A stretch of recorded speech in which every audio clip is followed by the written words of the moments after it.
Si me escuchan, si me logran escuchar, por favor, escríbanme ahí. Veo que ya hay conectadas bastantes personas, pero todavía faltan. Pero igual vamos a ir comenzando. Vamos a ir comenzando de una vez. Ok. Perfecto. Súper bien. Muy bien.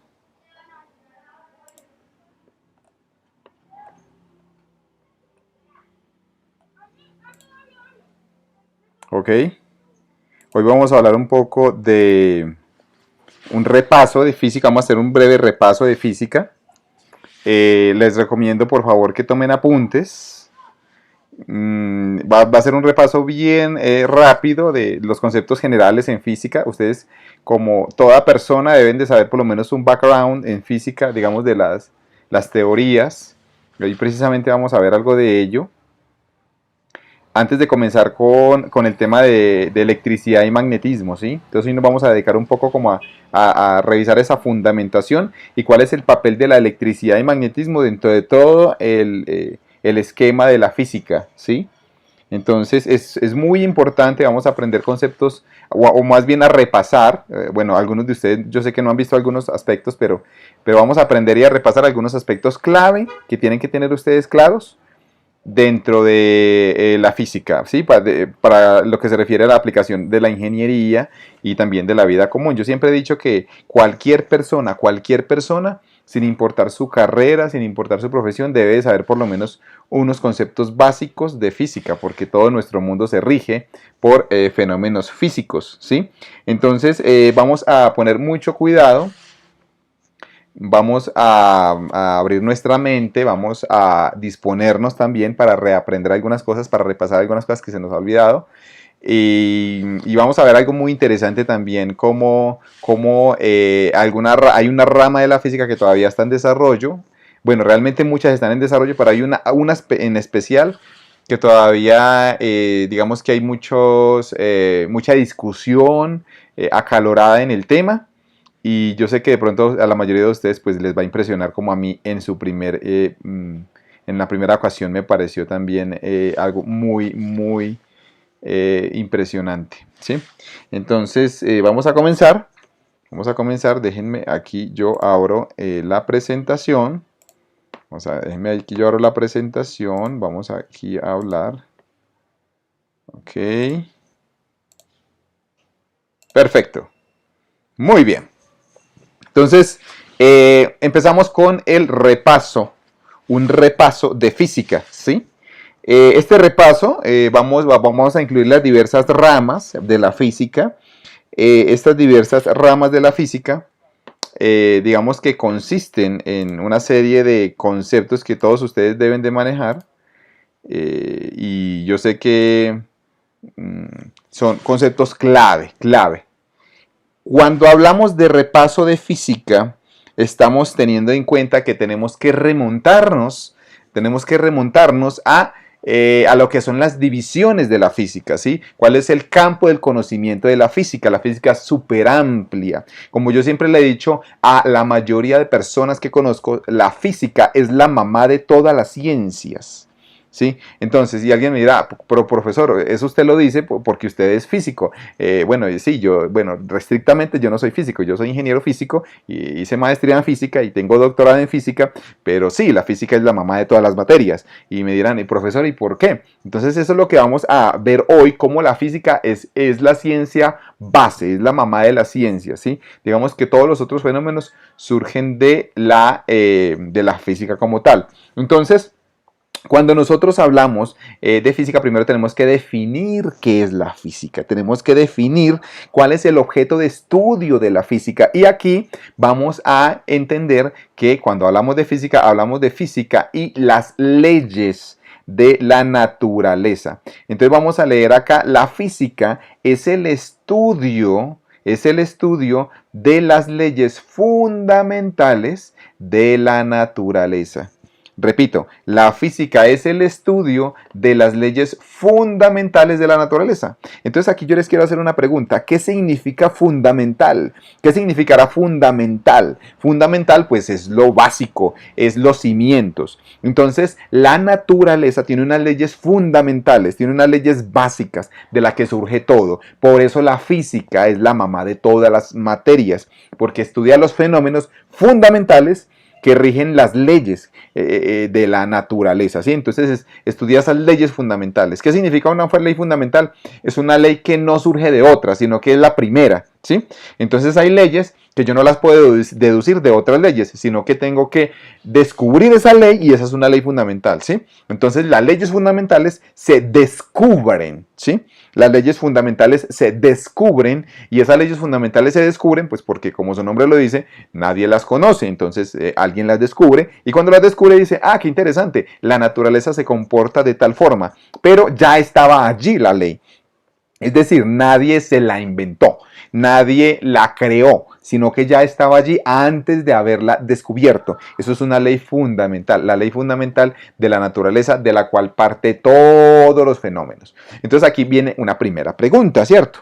Y la primera pregunta es, si ustedes me dicen, profesor, si la física es la mamá de todas las materias, entonces dígame la química, ¿cuál es el papel de la química? Entonces yo te diré lo siguiente, la química realmente es una rama de la física.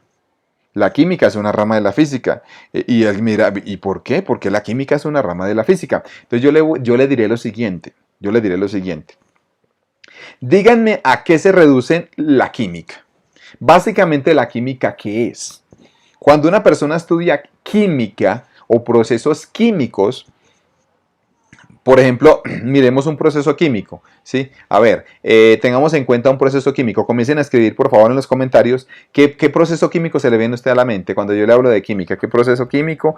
¿Qué reacción química esto se le viene a la mente con esto cuando yo le hablo de leyes, de una reacción química? ¿Ustedes qué me dicen? Entonces, cuando uno habla de química... bueno, por ejemplo, yo les puedo decir, la química, por ejemplo, es la que me dice por qué la sal está compuesta por sodio y cloro, ¿cierto? La sal es cloruro de sodio. Entonces, la sal es un compuesto en el cual está formado por dos elementos que están en la tabla periódica, que uno es el sodio y otro es el cloro, que están enlazados. Estos son dos átomos que están enlazados con una fuerza. Y alguien me recuerda, por favor, escríbanme en los comentarios. Por favor, para que participen, necesito que participen bastante en esta clase. Necesito que me escriban, por favor, ahí cuál es el tipo de enlace que tiene la sal de cocina, ¿sí? ¿Cuál es el tipo de enlace que tiene la sal de cocina? ¿Cuál es el tipo de enlace que tiene la sal de cocina? Esa es una primera pregunta, ¿sí? ¿Cuál es el tipo de enlace que tiene la sal de cocina? Entonces es iónico, exacto, es un enlace entre un metal, que es el sodio, y entre un no metal, que es el cloruro de sodio, ¿sí? Es una sal aloidea. Entonces, esta sal está compuesta por dos átomos que están unidos, que están pegados por un enlace iónico. Entonces aquí viene la gran pregunta, ¿un enlace iónico qué es? ¿Por qué estos dos átomos están enlazados con ese enlace? ¿Sí? Porque están unidos, porque hay una fuerza que los une. Y aquí yo le digo a usted químico o a alguien que esté estudiando química, yo le digo qué pena, pero ese fenómeno es un fenómeno de la física. La física es la que explica por qué dos átomos se unen y quedan enlazados. La física es la que está describiendo ese fenómeno mediante una rama de la física que se llama la mecánica cuántica. Es decir, que todos los enlaces químicos, básicamente, ¿qué son? Son consecuencias de la mecánica cuántica, de la física cuántica. Que la física cuántica, como ya ustedes lo saben, consiste en explicar, bueno, fenómenos que pasan a nivel microscópico. Eso lo vamos a ver más adelantico en esta sesión. Pero lo que yo les quiero preguntar, por favor, escríbanme ahí en los comentarios de nuevo, escríbanme, necesito que todos participen porque veo que algunos solamente están participando, necesito que todos participen, todos. Veo que algunos, por ejemplo, en la pregunta del enlace iónico solamente participaron algunas personas, como por ejemplo Juan Esteban, Carlos Manuel, Juan José Mejía, Jorge Santiago, Santiago Tobar, Juan Sebastián Ávila, Linda Gámez. Entonces necesito que por favor los demás participen. ¿Sí? Entonces la pregunta es la siguiente, ¿sí? Para que me pongan en los comentarios, por favor. La pregunta es la siguiente, ¿sí? ¿Cómo se llama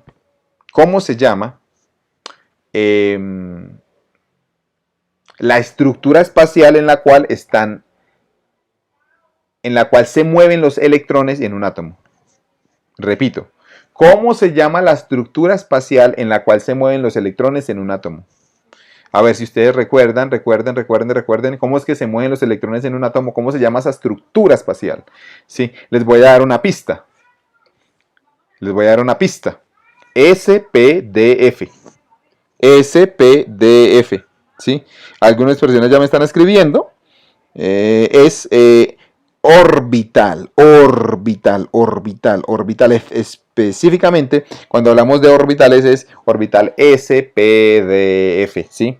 Entonces nosotros sabemos que los electrones no se están moviendo alrededor del átomo como se mueven los planetas alrededor del sistema solar. No se mueven así. Eso es un pensamiento anticuado. Eso es un pensamiento que ya no funciona. Los electrones, realmente un electrón no se está moviendo como una partícula alrededor del átomo. Mucha gente cree que cuando uno se refiere a los átomos simplemente es el núcleo donde están los protones y los neutrones y están los electrones que se están moviendo como si fueran los planetas alrededor del Sol. Esa idea ya es anticuada, eso ya pasó de moda, ya eso lleva más de un siglo de anticuado. Lo que sabemos hoy, lo que realmente pasa en el átomo es que los electrones como tal no se mueven alrededor del núcleo, sino que el electrón no es como tal una partícula, sino que el electrón, ¿cómo lo podríamos decir acá? Es una nube, hay una nube que rodea el átomo, que esa nube, ahí está el electrón, pero no se sabe dónde. Se sabe que está dentro de la nube, que está en esa región, pero no se sabe dónde. ¿Sí? Hay una cierta probabilidad de encontrarlo en cierto lugar, pero no podemos saber con precisión. Es decir, que es imposible que yo le tome una foto a un átomo y que yo vea dónde está el electrón. ¿Por qué? Porque cuando le tomamos una foto ya afecté al átomo, entonces ya no está en la posición en la que estaba antes de tomarle la foto, ¿sí? Entonces esa nube se llama un orbital. Esos orbitales se llaman orbital SPDF, ¿sí? Ahora, ¿qué pasa aquí? Viene algo bien interesante y es que cuando usted une el átomo de sodio con el átomo de cloro, por una ley de la mecánica cuántica, ellos se unen porque los orbitales atómicos se traslapan entre sí. Los orbitales atómicos de un átomo del sodio se traslapan con los otros, es decir, se entrelazan y quedan unidos con una fuerza de ese enlace que es el enlace iónico según la mecánica cuántica. Es decir, es que los orbitales cuánticos se traslapan. Entonces realmente es un fenómeno de la física cuántica. Es decir, que todos los procesos químicos, no solamente la sal, sino por ejemplo la oxidación, que es cuando un material reacciona con el oxígeno, se reduce simplemente a una ley de la mecánica cuántica, que es cuando los orbitales atómicos se traslapan entre sí, ¿sí? Y ahí surge un enlace químico, ¿sí? A propósito de describir esos enlaces es muy complejo, pero se describen con la mecánica cuántica, ¿sí? Alguien me preguntará, profesor, listo, ya entendí que la química no, y entonces la biología. La biología no es básica. La biología, qué pena, pero la biología tampoco es básica. ¿Por qué tampoco es básica? Porque la biología se compone, cuando un material está vivo, se compone de reacciones químicas. ¿Y las reacciones químicas qué son? Pues fenómenos de la mecánica cuántica, básicamente, ¿sí? Ahora, aquí yo quiero hacer una claridad. Aquí cuando vayamos más adelante, que les voy a mostrar una diapositiva que es bien interesante, y es lo de dónde surge la vida, ¿no? Esa es una pregunta muy interesante. ¿De dónde surge la vida? Porque aquí ya la física tiene un límite, obviamente, ¿cierto? Uno dice, bueno, ¿de dónde surgió la vida como tal? Si la vida tiene unas propiedades extrañas, tiene unas propiedades muy, muy raras. Solamente les quiero dejar con este pensamiento. Ustedes hagan de cuenta que tienen una célula. La célula, si ustedes la tienen aislada, la célula tiene una membrana celular, tiene un citoplasma, tiene unos organelos, tiene unas reacciones bioquímicas que están ocurriendo allí, que se rigen por medio de la biología, ¿sí? Allí se rigen por medio de la biología, se rige ese comportamiento, ¿sí? Pero, imagínense ese experimento, imagínense que nosotros pinchamos una célula y le sacamos todo el contenido, ¿sí? Y lo metemos en un vasito con agua, ¿sí? Entonces ahí quedan todos los organelos, el citoplasma y todo queda ahí. Ahora viene la pregunta y es la siguiente. ¿Qué pasaría si nosotros cogemos todos esos elementos y los volvemos a meter a la célula, a la membrana celular? ¿Qué pasaría? ¿Será que vuelve a la vida? Es decir, ¿se vuelven a recuperar todos los procesos bioquímicos? ¿Será que solamente basta con poner los elementos necesarios? ¿Qué tal si yo cojo y me invento un mecanismo para que se pueda crear el núcleo atómico, la mitocondria, el citoplasma, bueno, todos los compuestos químicos que se necesitan y que yo sé que están presentes en una célula? ¿Qué tal si los logro sintetizar y los meto dentro de una membrana celular? ¿Será que ahí cree vida? Esa es una pregunta. Entonces resulta que la vida tiene algo muy interesante y es que ese experimento que yo les digo a ustedes hipotético, es imposible de realizar. Realmente se ha visto de que siempre que una célula para de funcionar, ya inmediatamente no vuelve a la vida, ¿sí? Entonces con la vida pasa algo muy raro, muy extraño, y bueno, y aquí ya estamos en los límites de la física, ¿sí? Pero la física, de resto, es la mamá de toda la ciencia, ¿cierto? De todas las ciencias, hasta de las ciencias sociales, porque las ciencias sociales pues obviamente se derivan de las conductas humanas, y las conductas humanas pues ¿de dónde salen? Salen pues obviamente de las decisiones que toman y todo eso pues se reduce obviamente a los procesos también biológicos que esto implica. Muy bien, entonces ahora vamos a entrar en materia. Ahora, ¿qué sucede aquí? Aquí tenemos una imagen de las ramas de la física, de los campos de la física, ¿sí? Entonces, como ustedes se pueden dar cuenta, aquí hay diversas ramas. Tenemos esta que se llama la física clásica. Tenemos esta otra que se llama la física cuántica, ¿sí? Entonces, la física se divide en varios campos del conocimiento, ¿cierto? Entonces, se divide en la física clásica, se divide en física cuántica, en relatividad, ¿sí? Y vamos a ver otras divisiones de la física que ya son más abstractas. Por ejemplo, vamos a ver este que es muy interesante. Se llama el abismo de la ignorancia. Y ahorita vamos a ver qué es lo que significa eso, que es algo bien interesante. Ah, mira, que también hay una parte de la física que es la filosofía, ¿sí? Es la filosofía. Vamos a ver más adelante de qué se trata esto. Es como una frontera. Es como una frontera, ¿sí? Y vamos a ver también el futuro de la física, algo del futuro de la física, ¿sí? Entonces, básicamente, esto es lo que vamos a revisar hoy. Y comencemos con la primera división, que es la física clásica, ¿sí? La física clásica. Entonces, la física clásica, ¿qué será? ¿Sí? ¿Qué será la física clásica? ¿Qué será la física clásica? ¿Por qué se le llamará clásica? O sea, a ver, comiencen a escribir en los comentarios, por favor. ¿Por qué será que se llama física clásica? Comiencen a escribir, por favor, en los comentarios, ¿sí? ¿Por qué será que esta rama se llama física clásica? ¿Sí? A ver, comencemos con este señor que ustedes ven aquí. A ver, si ustedes lo logran visualizar allí. Yo sé que de pronto se ve muy pequeñito, pero díganme quién es. ¿Quién es este? Si logran leer, bueno, hay algunos que logran leer las letras allí, pero este señor es como el icono de de la física clásica, ¿sí? La física clásica es aquella, bueno, aquí yo estoy viendo que ya algunas personas me están escribiendo, dice porque antecede a la física cuántica, dice Santiago, bueno, sí, bien, antecede a la física cuántica, es lo primordial, es la base, Newton, ok, por la época de la historia, bueno, muy interesante. Bueno, resulta, muchachos, que la física se puede dividir también en física clásica y física moderna, ¿sí? La física clásica es toda aquella que se describe mediante las leyes que hizo un científico, que ha sido el científico más grande de todos los tiempos, ¿sí?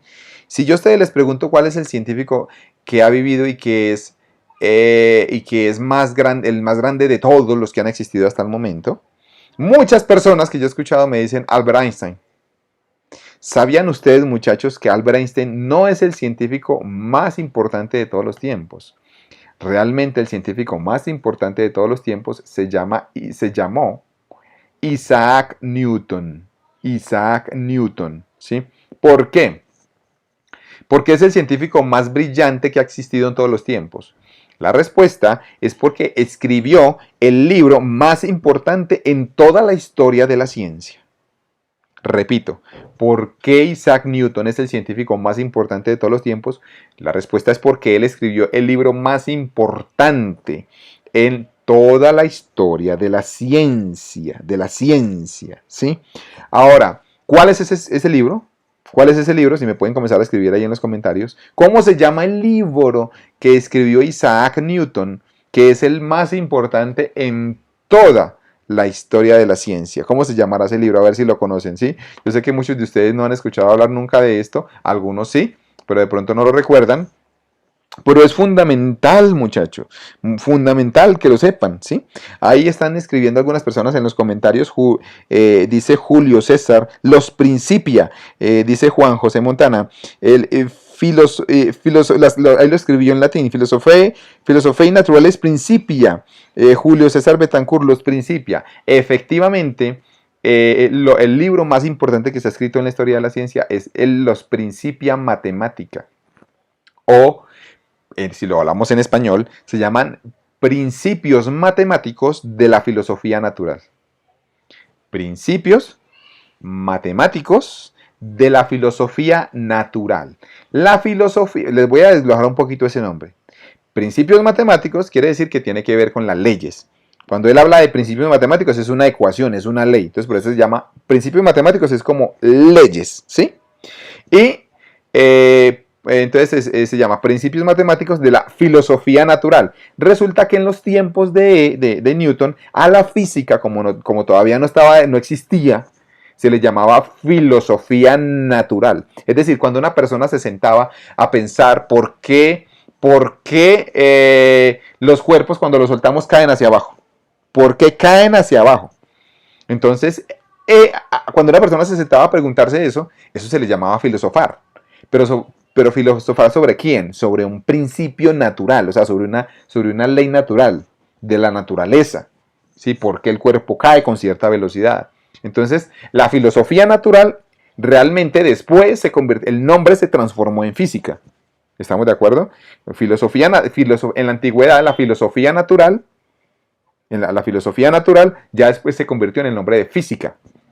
Entonces, el libro de Newton, que se llama Principios Matemáticos de la Filosofía Natural, realmente lo podemos abreviar como cuál nombre hoy contemporáneo. Principios Matemáticos significa leyes y Filosofía Natural significa física. Entonces, el libro de él se llama Leyes de la Física. Leyes de la física, que hasta ese momento no las habían descubierto. Pasaron miles de años, muchachos, miles de años para que descubrieran las leyes fundamentales de la física. Y esas leyes fundamentales de la física, las leyes de la física, pues están escritas en ese libro, que realmente son varios libros, pero digamos que lo podemos agrupar en uno. De hecho, yo hace poco lo compré por internet, ya está traducido al español, lo produce una editorial de España.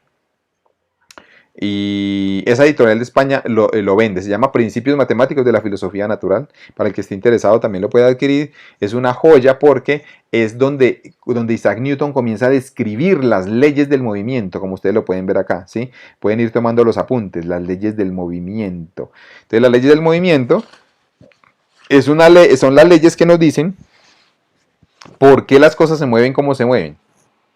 ¿Por qué las cosas se mueven como se mueven? Y aquí Isaac Newton habla de las tres leyes fundamentales del movimiento. Y vamos a recordar cuáles son esas tres leyes. A ver, recordemos, la primera ley, ¿cómo se llama? ¿Cómo se llama la primera ley? La primera ley de Newton, ¿cómo se llama? A ver, les pregunto, ¿cómo se llama la primera ley de Newton? Si recuerdan. Porque eso se llama las leyes del movimiento, ¿sí? Las leyes del movimiento. Entonces, la primera ley, ¿cómo se llama? A ver si lo recuerdan. Por favor, necesito que participen.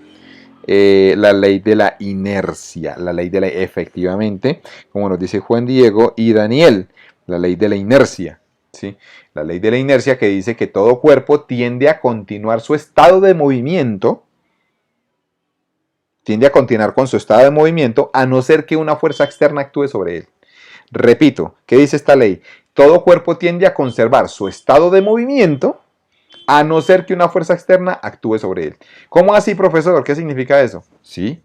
Un estado de movimiento, ¿qué es? O que el cuerpo esté quieto o que el cuerpo se esté moviendo. Eso es un estado de movimiento. Entonces, por ejemplo, imagínate que tú estás en el bus. Estás en un bus. El bus está quieto. ¿Cuál es tu estado de movimiento allí? Pues estás en reposo. Estás con velocidad cero. Estás quieto. Ahora, ¿qué pasa si el conductor del bus acelera inmediatamente? ¿Qué es lo que pasa cuando uno está en un bus y acelera inmediatamente? ¿Qué es lo que pasa con las personas que están dentro del bus? ¿Se van hacia dónde? Tienden a irse hacia atrás. ¡Ay! ¿Por qué se tienden a ir hacia atrás? Porque tú estás quieto en ese punto del bus. En ese punto de la Tierra, estás quieto. Entonces, lo que dice la primera ley de Newton es que todo cuerpo tiende a conservar su estado de movimiento a no ser que una fuerza externa actúe sobre él. Entonces todos los cuerpos tienden a conservar su estado de movimiento. ¿Qué quiere decir? Que tú dentro del bus también tiendes a conservar ese estado de reposo. Y como tiendes a conservar ese estado de reposo, por eso cuando el bus arranca y se va hacia la derecha, tú no tiendes a irte hacia la derecha con él. Tú tiendes a quedarte en ese punto. Tiendes a quedarte quieto. Entonces dentro del bus, digamos que da la impresión de que uno tiende a irse hacia atrás. Pero no es que uno tiende a irse hacia atrás, sino que realmente uno tiende a quedarse en ese punto. De hecho, si uno no estuviera en el bus, dentro del bus, sino que estuviera por fuera del bus, uno vería que esa persona tiende a quedarse en esa posición, a quedarse. Entonces, como tiende a quedarse, el bus tiende a avanzar, la persona dentro del bus se ve que se va hacia atrás, pero en la realidad no es que se vaya hacia atrás, sino que en la realidad es que tiende a quedarse ahí, porque la primera ley de Newton dice que todo cuerpo tiende a conservar su estado de movimiento. Es decir, tú tiendes a quedarte en reposo dentro del bus, en esa posición. Si el bus se mueve, tú tiendes a quedarte en esa posición. Y eso implica que si el bus avanza, pues tú te quedas quieto. Es decir, que tú cada vez vas a estar más atrás en el bus. ¿Sí? Básicamente, esa es la ley de inercia. Y viceversa. ¿Qué pasa cuando una persona está manejando un carro? Imagínate que alguien está manejando un carro y de buenas a primeras se le atraviesa un gato a unos 30 metros. ¿Qué es lo normal que haga la persona? Pues que frene, ¿no? Entonces, si la persona frena, ¿qué es lo que sucede? ¿Hacia dónde se va? Pues uno me dirá, bueno, hacia adelante. Ahora vuelvo y repito. ¿Qué es lo que significa que tiende a irse hacia adelante? Que tú llevas una velocidad. Entonces, cuando frenas, tu cuerpo tiende a conservar ese estado de movimiento. Es decir, tiende a continuar moviéndose. Por lo tanto, tú sientes que te vas hacia adelante. Pero es que tu cuerpo todo tiende a conservar su estado de movimiento. Entonces, esa es la primera ley de Newton, o la ley de la inercia. Listo, vamos con la segunda ley. ¿Cómo se llama la segunda ley? A ver, vamos refrescando la memoria, ¿cómo se llama la segunda ley de Newton? La segunda ley de Newton, ¿cómo se llama? La segunda ley, a ver, si me pueden escribir en los comentarios de nuevo. ¿Cómo se llama la segunda ley de Newton? Por favor, en los comentarios. Ley fundamental de la dinámica, dice Juan Pablo. Santiago Tobar dice la dinámica. Jorge Santiago dice fuerza igual a masa por aceleración. Isabela dice fuerza es igual a masa por aceleración. Ana Tobar dice acción y reacción. No, esa es otra. Juan Diego Reyes dice fuerza es igual a masa por aceleración. Ok. La segunda ley se llama la ley de la dinámica. Ley de la dinámica del movimiento. Escúchenme pues muy bien. La ley de la dinámica del movimiento establece lo siguiente. Establece que la fuerza es igual, a ver, vamos a mirar si puedo escribir aquí algo. Dice que la fuerza, la segunda ley de Newton, dice que la fuerza es igual a, ojo, a ver, me están diciendo por ahí, me dicen que fuerza es igual a ¿qué? A ver, me dicen que fuerza, la segunda ley de Newton, por ahí ya están diciendo que fuerza es igual a masa por aceleración, ¿cierto? Esa es la segunda ley de Newton. Bueno, muchachos, realmente la respuesta es que la segunda ley de Newton se expresa matemáticamente como que la fuerza es igual a la derivada de la cantidad de movimiento con respecto al tiempo. Esa es la segunda ley de Newton, muchachos. ¿Sí? Es la derivada de la cantidad de movimiento con respecto al tiempo. ¿Esto qué es lo que quiere decir? Miren pues, en palabras, ¿sí? Porque muchas veces la gente escribe ecuaciones y ni siquiera saben qué es lo que significa la ecuación. Y yo les digo, muchachos, es muy importante que ustedes sepan no solamente escribirla, sino entender la ley. ¿Sí? Porque ahí es donde está la magia de la ingeniería, en que ustedes entiendan el fenómeno y no solamente escribir una ecuación. Entonces, ¿qué es lo que significa esta ecuación? Miren pues, la segunda ley del movimiento, o sea, la ley de la dinámica de Newton, dice lo siguiente. Dice lo siguiente, el cambio en la cantidad de movimiento,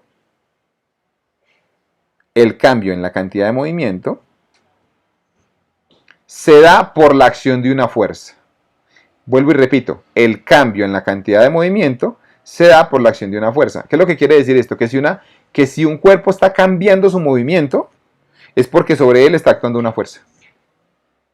¿Sí se dan cuenta? Si un cuerpo está cambiando su movimiento, su cantidad de movimiento, es porque sobre él se está aplicando una fuerza. Y recordemos qué es la cantidad de movimiento. A ver, escríbanme en los comentarios si se acuerdan. ¿Qué será la cantidad de movimiento? ¿Qué será eso? Por favor, escríbanme en los comentarios. A ver, ¿qué será la cantidad de movimiento? ¿Qué será eso? A ver si lo recordamos. La cantidad de movimiento es... ¿Qué es? A ver si alguien lo recuerda. Masa. Exacto, como dice Julio César, la cantidad de movimiento es masa por velocidad. La cantidad de movimiento también se llama momentum. También le dicen así, hay veces. Momentum, ¿sí? Masa por velocidad, exacto. Muy bien. Entonces, la cantidad de movimiento es masa por velocidad. Cuando una persona va en un carro o en un camión, si yo le pregunto cuál es la cantidad de movimiento de ese camión, entonces sería toda la masa de ese camión multiplicada por la velocidad de ese camión, ¿sí? Entonces todo cuerpo que se esté moviendo tiene una masa y tiene una velocidad. Por lo tanto, al multiplicarlos me da la cantidad de movimiento. Y alguien me preguntará, profesor, ¿y por qué ponen la masa sabiendo que no tiene que ver con el movimiento? La que tiene que ver con el movimiento es la velocidad. Entonces aquí viene una respuesta bien interesante, muchachos, y es que la masa influye cuando un cuerpo se quiere o detener o se quiere acelerar.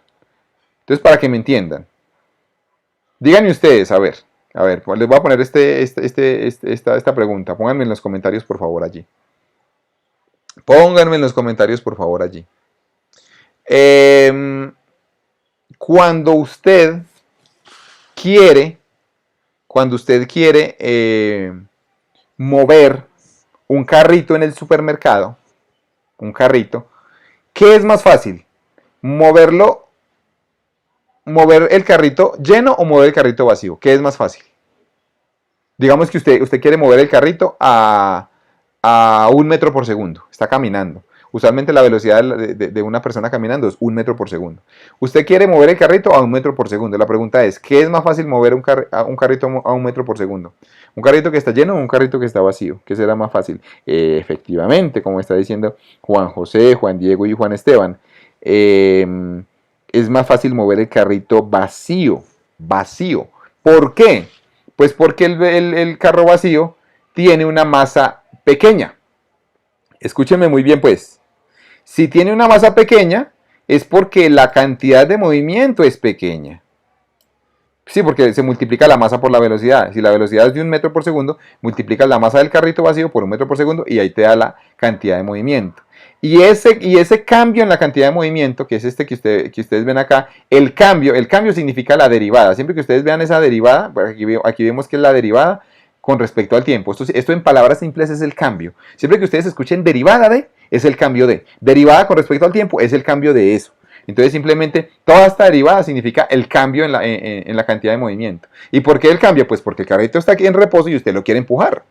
Entonces, si usted quiere cambiar, pero como obviamente si el carro está liviano, pues tiene baja cantidad de movimiento, tiene bajo cambio en la cantidad de movimiento, y al tener bajo cambio en la cantidad de movimiento, ¿qué es lo que va a pasar? Pues que la fuerza es menor. Esa es la razón por la cual es más fácil empujar un carro pequeño, porque la fuerza que hay que aplicar es menor. ¿Por qué? Pues precisamente por toda esta sustentación que les acabo de dar. Ah, profesor, y a mí me han explicado siempre que la segunda ley de Newton era fuerza igual a masa por aceleración.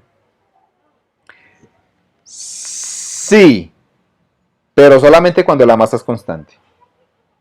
Solamente cuando la masa es constante.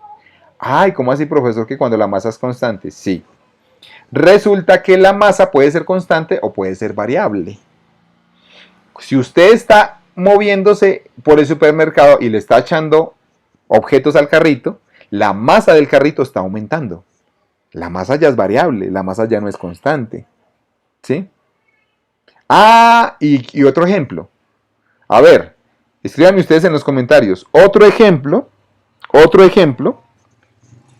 para un cuerpo que tenga masa variable. A ver, pónganme en los comentarios. Un ejemplo para un movimiento que tenga una masa variable. Una masa variable. Una masa variable. A ver, un ejemplo. Entonces, por ejemplo, ustedes saben que cuando un carro se está manejando, se está consumiendo combustible, se está quemando gasolina. ¿Y eso qué hace? Pues que la masa del carro disminuye. Entonces ahí tiene una masa variable. También un cohete. Sí, un cohete. Efectivamente, muchachos. Entonces, listo. Ahora, entonces, ¿qué pasa si el cuerpo tiene una masa constante? Por ejemplo, un balón de fútbol. Un balón de fútbol tiene una masa constante. Ya. Entonces, reemplace aquí, en esta ecuación. Si usted reemplaza en esta ecuación, entonces nos quedaría ¿cómo? Nos quedaría que fuerza es igual a ¿qué? Fuerza es igual a la derivada. A ver, reemplacemos así rápidamente. Solamente esto es como un repasito que estamos haciendo. Es la derivada con respecto al tiempo ¿de quién? Pues de la cantidad de movimiento. ¿Y qué es la cantidad de movimiento? Masa por velocidad, ¿cierto? O sea que sería masa por velocidad, ¿cierto? Y ustedes me van a recordar, muchachos, por favor, qué es lo que pasa con una derivada cuando una cantidad es constante. ¿Qué pasa con esta masa que está multiplicando a esta variable? ¿Qué pasa cuando es constante? ¿Qué pasa aquí en esta derivada? A ver, escríbanme en los comentarios. A ver, ¿qué me dicen? A ver, ¿qué me dicen? ¿Esta masa qué? Sale. Cuando es un factor que multiplica constante, sale de la derivada. O por la integral, ¿sí? Se llama propiedad de linealidad. Sale la masa. Masa por la derivada de la velocidad con respecto al tiempo. Y la derivada de la velocidad con respecto al tiempo, ¿qué es? A ver, les pregunto. ¿Qué es la derivada con respecto al tiempo de la velocidad? Es decir, cuando la velocidad está cambiando, porque recuerden que la derivada simplemente es un cambio, cuando la velocidad está cambiando, ¿cómo se llama? ¿Cómo se llama cuando un carro está cambiando la velocidad? Es decir, cuando está acelerando o frenando. ¿Cómo se llama eso? Se llama una, ¿qué? Aceleración, ¿sí? Entonces recordemos que la fuerza es igual a masa por aceleración. Esta es, muchachos, la segunda ley de Newton que nos enseñaron en el colegio. Pero solamente esta es la segunda ley cuando ¿qué? Cuando la masa es ¿qué? Constante. Porque si la masa no es constante, obviamente la segunda ley en general es esta. Esta es la segunda ley, ¿sí? Muy bien, ¿por qué les hice profundidad en esta ley? Porque es una ley con la que operan todas las máquinas, la mayoría de máquinas, los carros, los procesos en las fábricas, cuando estamos caminando. Esta fórmula se aplica en todo momento, muchachos, y es la que rige la ingeniería prácticamente, ¿sí? Fuerza igual a masa por aceleración, o la fuerza es igual a la derivada de la cantidad de movimiento con respecto al tiempo. Es la segunda ley y es la segunda ley de Newton, ¿sí? Y la tercera ley de Newton, pues ya me habían dicho algunas personas, se llama ley de acción y reacción, y es que a toda acción corresponde una reacción de igual magnitud y diferente sentido. Entonces, por ejemplo, si ustedes en este momento están sentaditos, bien juiciosos, viendo este video, que eso, así espero que estén, ustedes están sentados sobre un asiento o sobre la cama o sobre el suelo, pero a ustedes lo sostiene una fuerza que va aplicada hacia arriba, cuya magnitud es igual al peso de ustedes. Es decir, si ustedes pesan, por ejemplo, 50 kilogramos fuerza, hagamos de cuenta que ustedes pesan 50 kilogramos fuerza. Hay una fuerza que los sostiene a ustedes que tiene el mismo valor, que es 50 kilogramos fuerza, pero hacia arriba. ¿Cómo se llama esa fuerza? A ver, por favor, pónganlo ahí en los comentarios. ¿Cómo se llama esa fuerza que lo está sosteniendo usted en este momento, ahí donde está sentado o sentada? ¿Cómo se llama esa fuerza que lo está sosteniendo usted en este momento, ahí sentado o sentada? A ver si lo recuerdan. ¿Cómo se llama esa fuerza?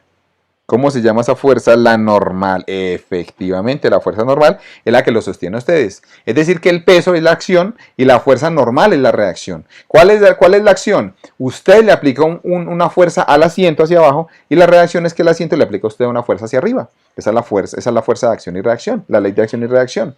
¿Sí estamos de acuerdo? Y esa ley, valga la redundancia, muchachos, es una ley que rige, es una ley que rige el movimiento de todas las cosas también, muchachos. Cuando usted está caminando, su pie empuja el suelo hacia atrás, acción.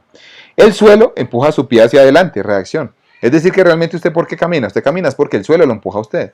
Lo mismo el carro. ¿Cómo es el carro? La llanta empuja el suelo hacia atrás, acción. La reacción es que el suelo empuja la llanta hacia adelante. Es decir, que los carros se mueven es porque el suelo los está empujando. ¿Estamos de acuerdo? Ay, profesor, ¿cómo así? ¿No es el motor el que empuja el carro? No, no es el motor. ¿Saben por qué? Porque si usted pone ese carro en un piso bien resbaloso, todos hemos visto la escena de cuando un carro se queda atascado en un charco, en un barro, donde está muy resbaloso, donde es muy liso. ¿Por qué el carro no se puede mover? ¿Por qué se queda atascado? Por la sencilla razón de que al tratar de moverse, está tratando de empujar el suelo hacia atrás, pero no es posible empujarlo. Entonces, como no es posible empujar el suelo hacia atrás, no hay acción. Y como no hay acción, pues entonces tampoco hay reacción. O sea que tampoco el suelo lo puede empujar hacia adelante y ahí se queda. Entonces miren que el carro se mueve no es por el motor, se mueve es porque el suelo lo empuja. ¿Estamos de acuerdo? ¿Y cómo lo empuja el suelo? Con la fuerza de fricción. Con la fuerza de fricción, que es fundamental. La fricción es la que nos ayuda a movernos tanto a nivel de los carros como a nivel de los seres humanos, ¿sí? Esa es la clave allí. Bueno, perfecto. Estas son las 3 leyes de Newton. Y aparte de eso, Newton descubrió una ley muy importante, que es esta ley que ustedes ven aquí, que se llama la ley de la gravitación universal, que dice, como su nombre lo dice, nos permite describir matemáticamente la gravedad. Es decir, por qué los cuerpos caen como caen. Porque en la luna todo se ve como en cámara lenta. Ustedes ya han visto las imágenes de los astronautas caminando en la luna, que todo se ve como más lento. ¿Por qué se ve más lento allá? Porque la gravedad es menor que en la Tierra. Es una sexta parte. Ay, ¿por qué es menor? Pues porque la luna tiene menor masa y menor radio.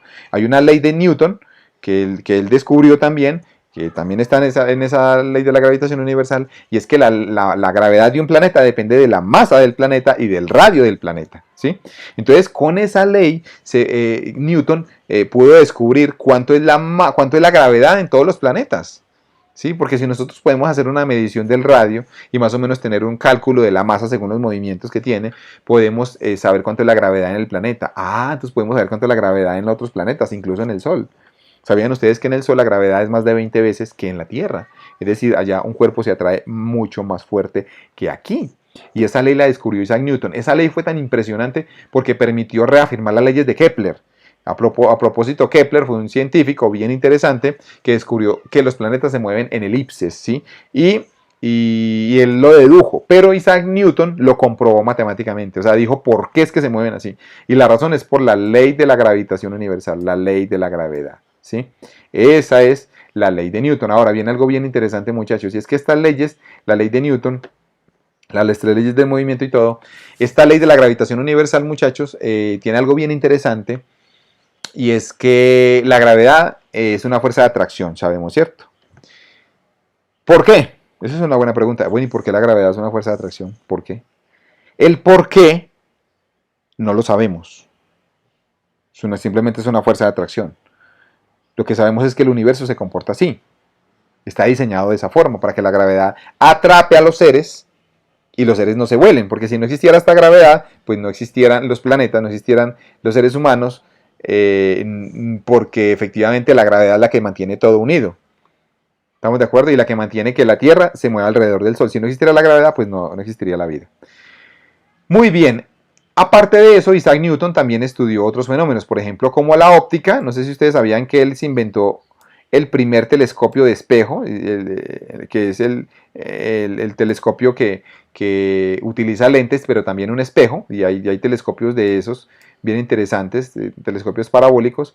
Él descubrió esos telescopios, ¿sí? Y también fue el primero en hablar sobre los fotones, sobre que la luz estaba compuesta por fotones, Isaac Newton. O sea que no solamente descubrió las leyes del movimiento, sino también la ley de la gravitación universal y, y algunas leyes de la óptica. Sí, efectivamente fue el primero. Es más, descubrió el telescopio, ¿sí? Se inventó un telescopio que es el telescopio de espejo, ¿sí?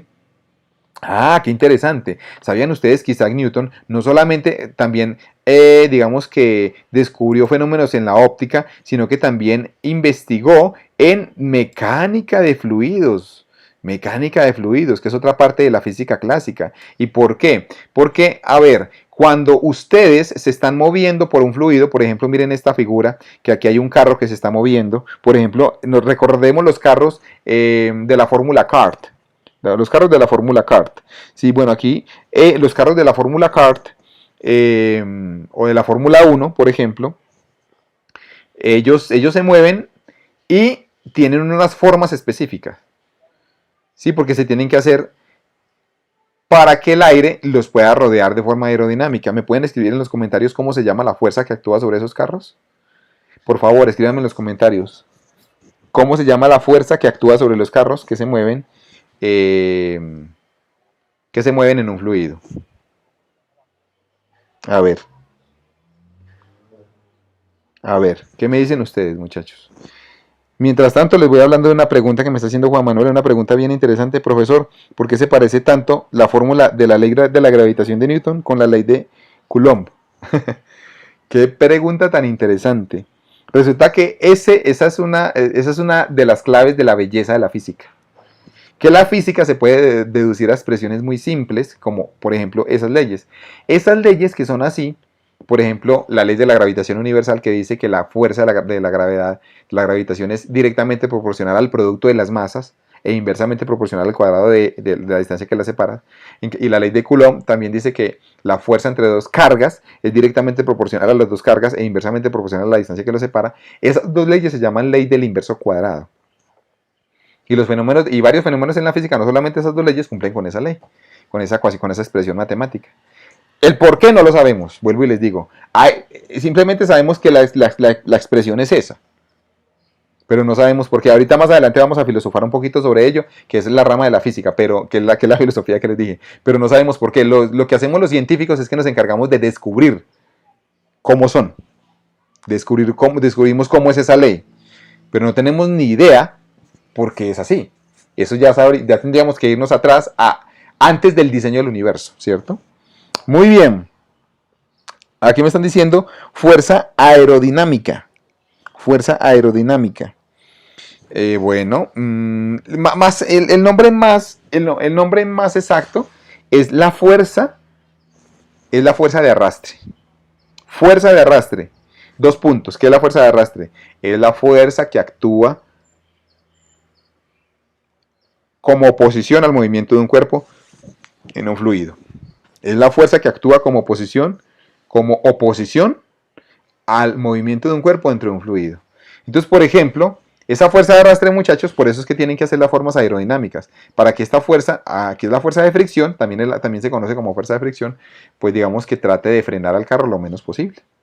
Y por eso es que cuando nosotros estamos en la piscina y tratamos de correr, no podemos correr. Si se han dado cuenta de que uno en la piscina no puede correr casi, es por la fuerza de arrastre. Muy bien, Newton descubrió y estudió mucho los fluidos. De hecho, hay unos fluidos muy famosos con que la gente quiere hacer experimentos hoy en día. De hecho, mi hijo, que tiene 11 años, él le fascina algo que son los fluidos no newtonianos. ¿Sabían ustedes qué es un fluido no newtoniano?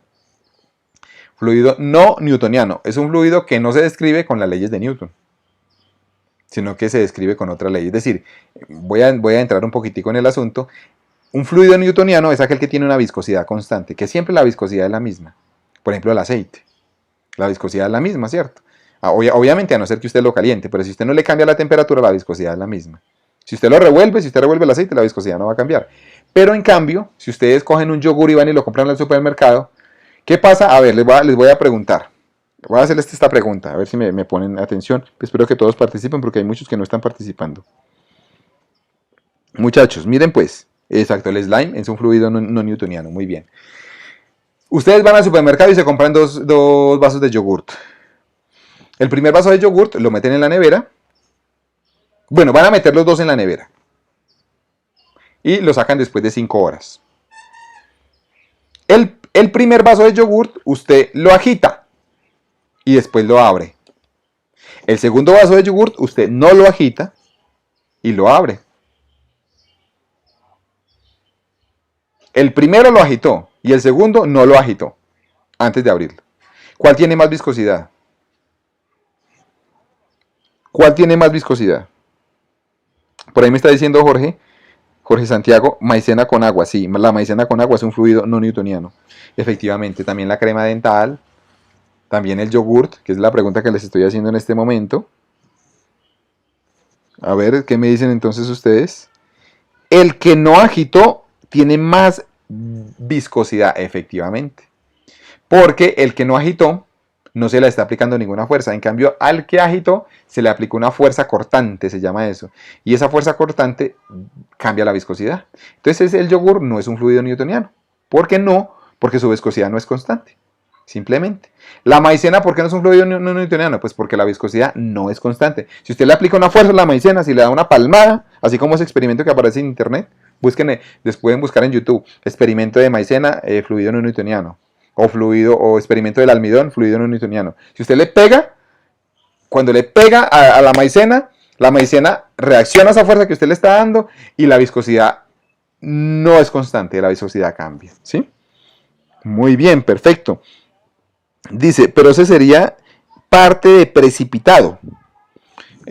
Bueno, estamos suponiendo de que no es un yogur de fruta, ¿no? Me están diciendo que es parte de precipitado, no. Si es un yogur, hagan de cuenta que no tiene nada de fruta, sino que es el mismo yogur en todas partes. Si usted lo saca con cuidado, haga ese experimento la próxima vez. Juan Sebastián, cómprese los dos recipientes de yogur, lo dejas uno sin agitarlo y otro lo metes en la nevera, lo sacas ambos después de la nevera. Uno lo agita, otro no lo agita y los vacía y se va a dar cuenta de que es más viscoso el que no, independientemente del precipitado que tenga. ¿Sí? Muy bien, la sangre humana también es un fluido no newtoniano. La sangre humana efectivamente es un fluido no newtoniano. Cuando la sangre va a unas velocidades diferentes, ella cambia la viscosidad. Perfecto. Muchachos, Newton también descubrió precisamente esa ley de los fluidos newtonianos y los que no siguen esa ley pues se llaman los fluidos no newtonianos. Entonces este señor fue una eminencia realmente, una eminencia, porque no solamente descubrió también la ley de gravitación universal, las 3 leyes de la física, mecánica de fluidos, la óptica, sino que también descubrió el cálculo. Imagínense, él descubrió las derivadas y descubrió las integrales al mismo tiempo que Leibniz. O sea que este señor ha sido el científico más brillante que ha existido en toda la historia. en toda la historia, ya me imagino que sabemos por qué, ¿no? La física clásica se rige por las ecuaciones de Newton, ¿sí? Hay una rama de la física que ustedes pueden ver acá, que se llama las ondas. Las ondas. Muchachos, las ondas, si ustedes sabían, pues son por ejemplo, la onda del sonido, la onda de la luz. Bueno, la física ondulatoria, muchachos, se describe también con las leyes de Newton, ¿sí? Todos los fenómenos que sean ondulatorios como el sonido, porque el sonido se propaga en el agua más rápido que en el aire, porque los hombres tienen una voz más grave que las mujeres que la tienen más aguda, ¿cierto? No sé si sabían ustedes, pero las cuerdas bucales vibran más rápido, con más frecuencia en las mujeres que en los hombres. Ahí la clave es la frecuencia es la que nos da el tono, es decir, las mujeres porque hablan más agudo, porque la frecuencia es mayor, más alta, tiene más hertz, ¿sí? Que los hombres, la voz de los hombres. Entonces, la ciencia que estudia todos estos fenómenos de las ondas se llama la física ondulatoria, ¿sí? Vamos para otra parte de la física clásica, que es el electromagnetismo, que es el que vamos a ver en esta asignatura, la física de electricidad y magnetismo. Esa es la que vamos a ver en esta asignatura. ¿Qué estudia? Como su nombre lo dice, estudia los campos eléctricos y los campos magnéticos. Simplemente eso es. Los campos eléctricos y los campos magnéticos son todos esos fenómenos que vamos a ver que esta materia es apasionante, es interesante, ¿sí? ¿Por qué? ¿Por qué es interesante? ¿Sí? Resulta bueno, por aquí están diciendo, están bromeando, están diciendo que la sangre humana, dicen, la sangre humana, dice Tesla, que Tesla es el mejor, dicen que Tesla es el mejor. Entonces, bueno, Tesla, bueno, algunos dicen que Tesla es el científico es mejor. Bueno, realmente Tesla, vamos a verlo más adelante, después vamos a ver la biografía, porque como yo les dije a ustedes, en esta materia yo me voy a centrar mucho en la historia y en la biografía de cada personaje, y Tesla es uno de los que vamos a estudiar en una de esas clases. Tesla fue muy brillante, pero no le llega a los talones a Newton, realmente, no le llega a los talones. Dice, el otro dice que Elon Musk es el mejor. Bueno, yo creo que es un empresario muy famoso, ¿no? Muy exitoso. Lo que está haciendo Elon Musk es que está aplicando las leyes que ya están. O sea, Elon Musk está aplicando las leyes que ya otros descubrieron, ¿no? Podemos decir que es un emprendedor excelente, ¿sí? Un emprendedor brillante, un hombre de negocios brillante. Pero realmente las leyes que rigen esos carros eléctricos que él está haciendo, o las leyes que rigen el SpaceX que lanzó, ¿cierto? Todas esas leyes ya estaban descubiertas, ya fueron los genios que existieron en el pasado los que descubrieron esas leyes. Sin esas leyes que ya existen en la física, Elon Musk, no hubiera podido hacer ninguno de sus prototipos ni de sus aparatos, ¿sí? Muy bien, Marie Curie es la mejor. Bueno, también es reconocida, podríamos decir que es la mejor entre las mujeres, entre todas las científicas que han existido, se dice que Marie Curie es la mejor, ¿no? Pero, obviamente, no le llega a los talones a Newton. Por aquí dicen, Sebastián Giraldo dice, él le robó las ideas a Leibniz, tanto así que hoy en día la notación que usamos en el cálculo de y de x es la de Leibniz y no la de Newton. Por ahí dicen que Newton le robó las leyes a Leibniz. Qué interesante. Bueno, eso es un comentario. Entre ellos dos realmente hubo una pelea en el pasado, una pelea muy fuerte, porque uno dice que le robó al otro y el otro dice que le robó al otro, ¿cierto? Entonces ahí no se sabe, digamos, quién fue. Pero yo les digo algo, muchachos, y es que una persona que haya descubierto estas leyes básicas de la física, porque Leibniz era matemático, realmente Leibniz era matemático, ¿no? Leibniz no tenía nada que ver con la física como tal. Una persona que descubra estas leyes fundamentales del movimiento, de por qué usted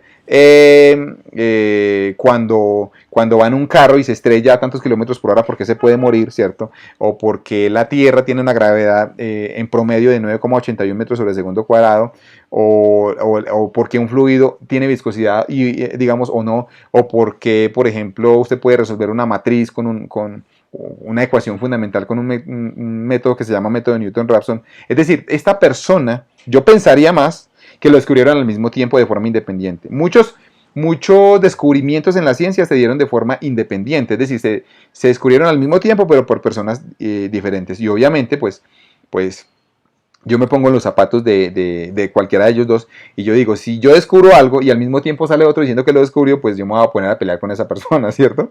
Pero realmente es posible que dos personas descubran algo al mismo tiempo.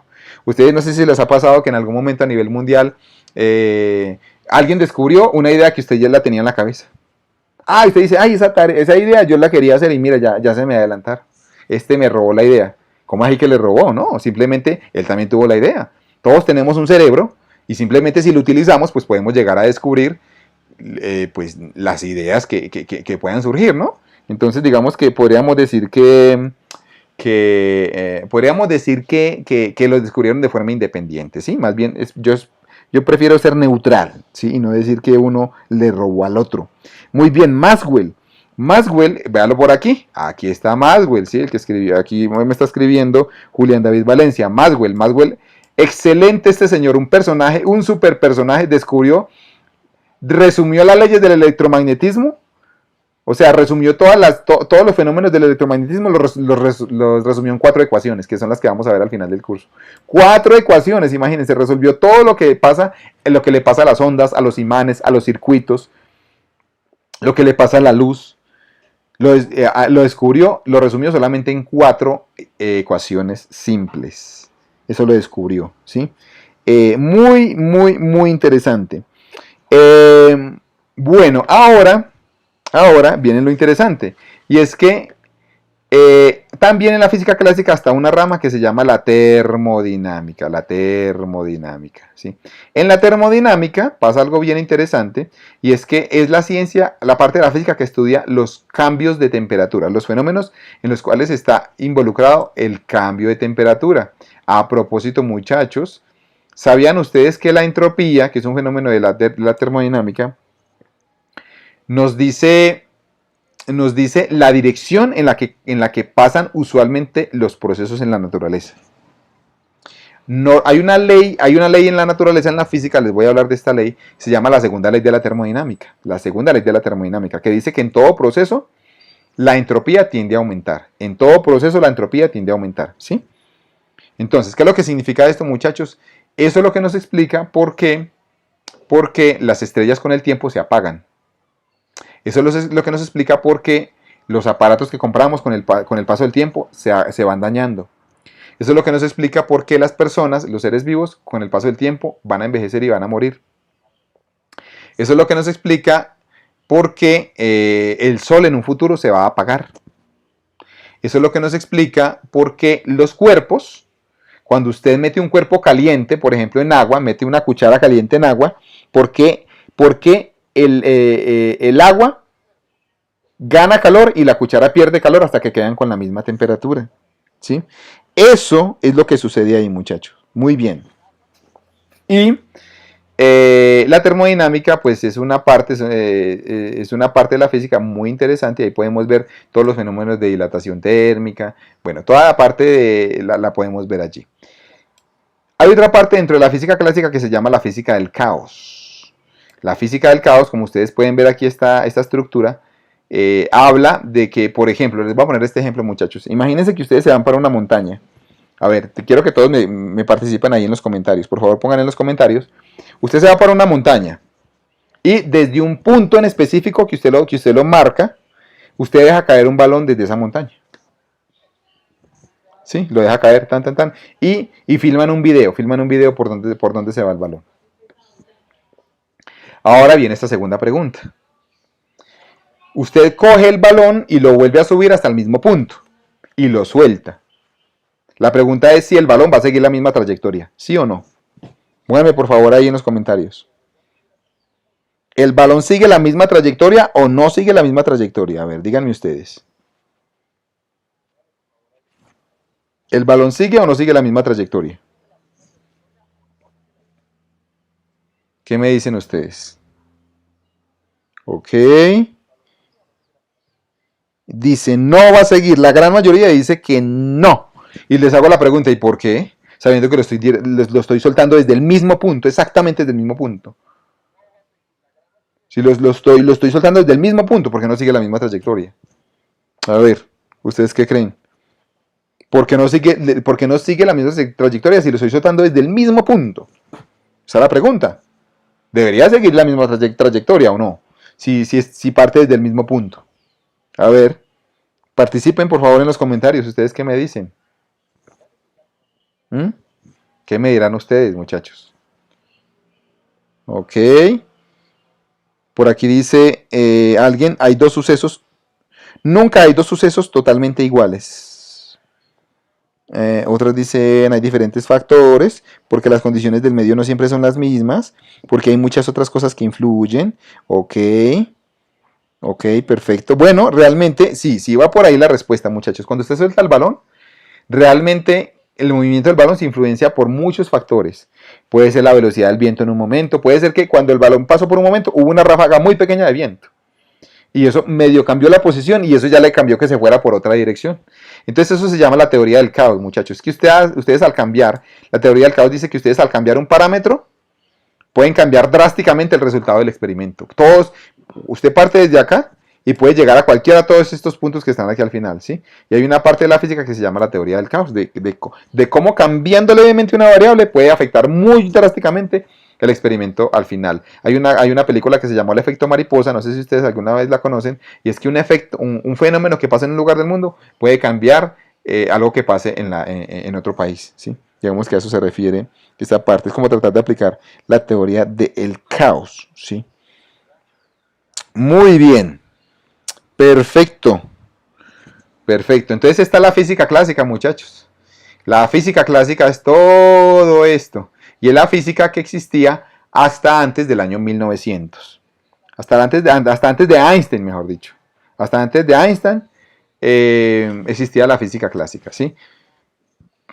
Pregunta, ¿cómo hacemos para saber si algo es de la física clásica o no? Pues simplemente si se aplican las leyes de Newton o no. Y ustedes miran, bueno, ¿y cómo yo sé si se aplican las leyes de Newton? Es muy fácil, muchachos. Todos los objetos que sean del tamaño más o menos de la escala humana, y que se muevan a velocidades pequeñas, se le aplican estas leyes. Todos los fenómenos que sean de la escala humana, ¿cómo así que la escala humana? Así que sean de tamaño centímetros, milímetros máximo, pero que no se ponga más pequeño que un milímetro, ¿no? Y que sean desde ese tamaño o más grandes y que se muevan a velocidades pequeñas. Cuando hablo de velocidades pequeñas es velocidades que no sean altas como la velocidad de la luz, ¿sí? Todos esos fenómenos se rigen con las leyes de Newton. Es decir, que cuando usted va a una empresa, a una fábrica, y en esa fábrica hay máquinas que se están moviendo por todas partes, pues las máquinas todas tienen escala, más o menos la escala de la dimensión humana, y todas se están moviendo con velocidades que no son cercanas a la velocidad de la luz, se están moviendo con velocidades pequeñas, ¿sí? En comparación a la velocidad de la luz. Entonces ahí se puede aplicar todas las leyes de Newton, ¿sí? Por eso, en la gran mayoría de su ingeniería, de la carrera que usted está estudiando, en la gran mayoría se va a aplicar en la física clásica, ¿sí? Ok, perfecto. Muy bien, sí, prácticamente la mecánica cuántica me está diciendo Juan Sebastián que la mecánica cuántica es nueva. Sí, claro, es nueva. Tiene 100 años, un poquito más de 100 años, imagínense. Ok, entonces vamos ya a la física moderna. Vamos a la física moderna. La física clásica, entonces para resumir, la física clásica, fue esta que acabamos de ver, que fue en la que más gastamos tiempo hoy, fue desde el año 1600 aproximadamente hasta el año 1900, ¿sí? Más o menos ahí está la física clásica, hasta el año 1600, más o menos 300 años, ¿sí? Póngale ahí, desde 1600 hasta el 1900. 300 años duró la física clásica. Ahora, no quiere decir que ya se acabó la física clásica, no, porque todavía seguimos aplicando las leyes de Newton para los carros, incluso para el movimiento de los carros que está fabricando Elon Musk o todos ellos. Pues todavía se aplican las leyes de Newton, todavía se aplican las leyes de Newton en las fábricas, etcétera, ¿sí? No quiere decir que ya se terminó, no, sino que ahí empezaron otras nuevas ramas, ¿sí? Muy bien. Ahora miren lo interesante, muchachos. Resulta que hay una rama de la física que se llama la relatividad.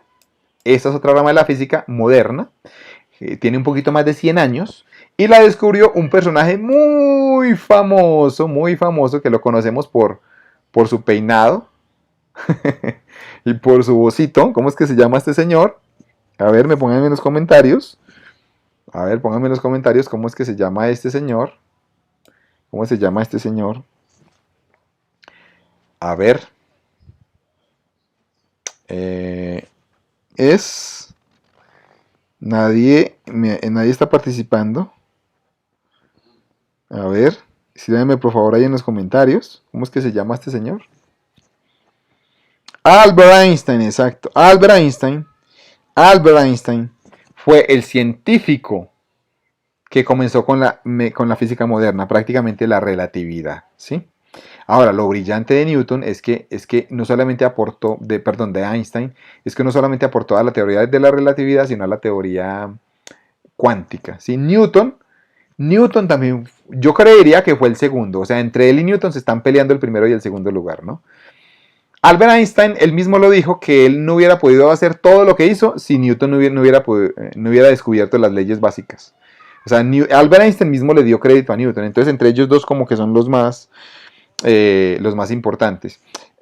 Dice Juan Esteban, ¿hay relatividad especial y general? Claro que sí, pero todas se resumen en la relatividad, ¿sí? Entonces, la relatividad o la física de la relatividad se parte en relatividad especial, como lo dicen acá, como lo pueden ver aquí en este rectángulo, teoría especial de la relatividad, y otro dice teoría general de la relatividad, ¿sí? No sé si de pronto Juan Esteban está leyendo pues aquí, está siendo muy juicioso leyendo aquí los rectángulos, me parece muy bien.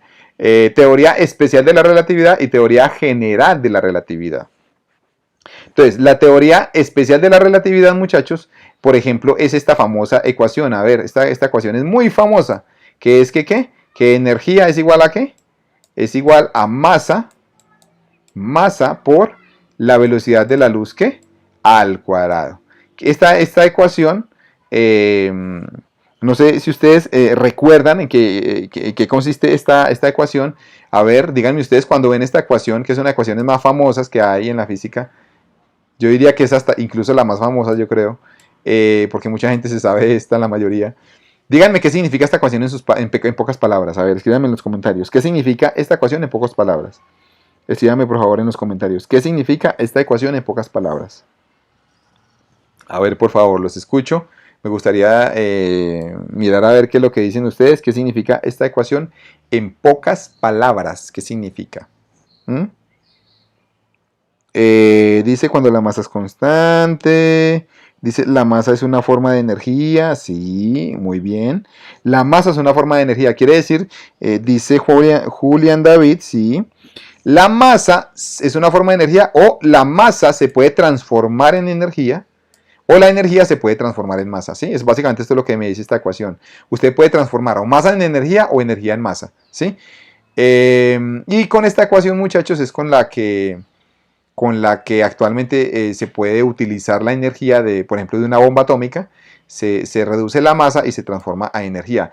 Es tanta, muchachas, ¿sabían ustedes que con un grano de sal, imagínense cuánto mide un grano de sal? A ver, imagínense ustedes. Con un grano de sal, ¿sabían ustedes que si se pudiera convertir toda la masa de ese grano de sal en energía, daría para que una vivienda, para que una casa viva casi todo un año los consumos energéticos? Imagínense, con un grano de sal. ¿Sabían ustedes eso? Si nosotros pudiéramos coger un grano de sal y transformarlo en energía, nos daría para alimentar toda la energía consumida por una familia casi en todo un año. O sea que dentro de la masa hay una cantidad enorme de energía. ¿Y por qué dentro de la masa hay una cantidad enorme de energía? Porque aquí la masa se está multiplicando por algo, que es la velocidad de la luz, y la velocidad de la luz es gigante. La velocidad de la luz es 300.000 kilómetros por segundo o 3 por 10 a la 8 metros por segundo, ¿sí? Es decir, 300 millones de metros por segundo. Entonces, si usted da este número, lo eleva al cuadrado y lo multiplica por la masa, pues esto le va a dar un número gigante. Por eso un valor pequeño de masa tiene mucha energía, ¿sí? Ok. Muy bien. Y aquí, en la relatividad especial, también vienen unos fenómenos muy interesantes, muchachos.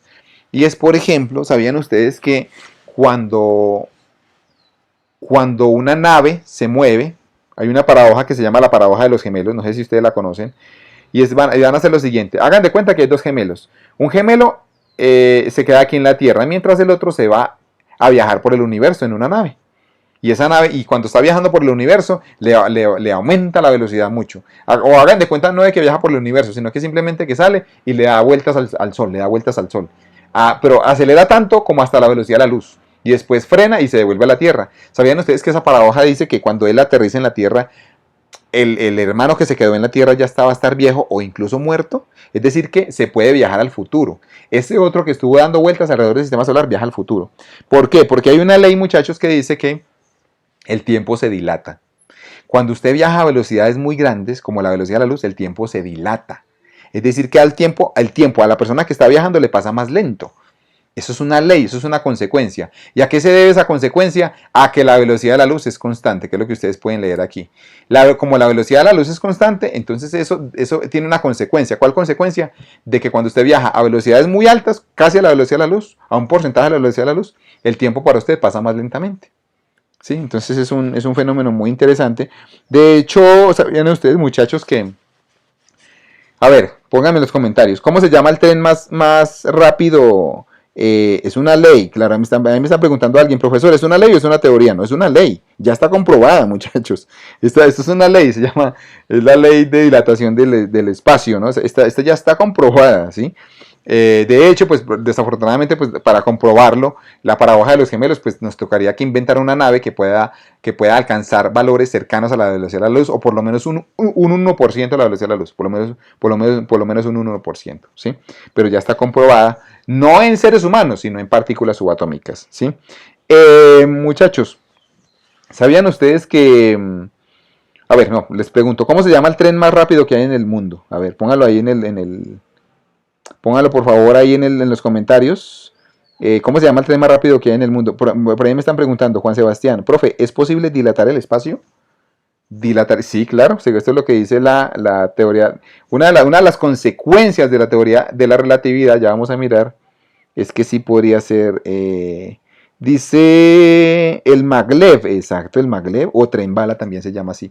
¿Sabían ustedes que el tren bala, pues por qué? Porque va a la velocidad de una bala. Una bala más o menos se mueve entre 300 y 500 metros por segundo. Una bala. Cuando ustedes vayan al tren bala y se puedan montar en el tren bala, si alguna vez lo logran hacer, cuando se bajen del tren bala van a estar más jóvenes. ¿Sabían ustedes eso? Van a estar más jóvenes. Si ustedes van y se montan en el tren bala, van a estar más jóvenes. Ay, profesor, ¿cómo así? Esto es absurdo, ¿no? Van a estar más jóvenes, pero unos microsegundos. ¿Estamos de acuerdo? Porque la velocidad es tan pequeña que prácticamente la dilatación del tiempo no se nota, ¿sí? Pero van a estar unos microsegundos más jóvenes. ¿Estamos de acuerdo? Para que lo tengan en cuenta ahí, pero van a estar más jóvenes. Ay, me dirán una mujer, ay, profesor, o sea que una forma buena de mantenerse joven es andar rápido. Sí, pero tiene que ser una velocidad muy grande. Es decir, no le recomiendo que conduzca a alta velocidad, ¿no? Para que después no vaya a inventarse cosas extrañas. O que digan, no, entonces tengo que ir a la montaña rusa y ir mucho a los parques de diversiones. Realmente las velocidades de los parques de diversiones son pequeñas, ¿no? Y ahí se va a volver más joven, pero pues en nanosegundos, en microsegundos, realmente no va a hacer mucho la diferencia. Ok, muchachos. Resulta que tenemos entonces la teoría de la relatividad. Ahora viene otra teoría, que es la teoría general de la relatividad, que es la que nos explica que el espacio-tiempo es curvo, un planeta deforma el espacio-tiempo, una masa deforma el espacio-tiempo, y aquí ya donde ya nosotros, por ejemplo, vamos a considerar, como lo vamos a ver en la próxima clase, que un agujero negro cambia el tiempo. Una masa cambia el tiempo. Entonces, por ejemplo, entre más masivo sea un cuerpo, más curva el espacio-tiempo. Esto es como algo a nivel tridimensional. Y, pues digamos, nosotros lo vemos aquí tridimensional, pero realmente esto es otra dimensión. Cuando tenemos un cuerpo muy masivo, el tiempo va más lento. ¿Sabían ustedes que si pudiéramos pararnos entre un agujero negro, el tiempo pasaría más lento? Más lento. Entonces es bien interesante. Ok. Ahora vamos para la física cuántica,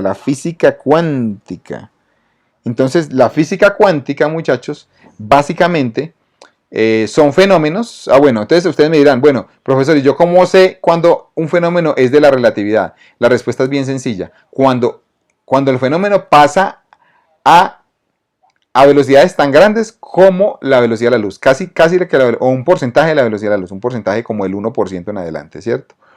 O también cuando un fenómeno tiene una masa tan grande que puede afectar el espacio-tiempo, ¿sí? O velocidad grande o masa muy grande. Teoría de la relatividad. Ahora vamos para la física cuántica, ¿sí? Por la física cuántica ya estamos avanzando aquí. La física cuántica es aquella que estudia fenómenos a escala microscópica, la escala microscópica. Es decir, que, por ejemplo, cuando nosotros tenemos fenómenos, por ejemplo, del tamaño que son tan pequeños como del tamaño de un electrón, ¿sí? A ver, muchachos, no sé si ustedes recuerdan, para que me pongan ahí en los comentarios, por favor, pónganme en los comentarios, ¿cómo se llama el proceso mediante el cual el Sol produce energía? A ver, ¿cómo se llama el proceso mediante el cual el Sol produce energía que nos llega a la Tierra? La energía lumínica, la luz. ¿Cómo se llama ese proceso? Muchachos, ¿cómo se llama? Me está diciendo Juan Esteban Calderón. Uy, y la teoría de cuerdas, profe. La teoría de cuerdas, esa sí es una teoría. Esa desafortunadamente no se ha podido comprobar.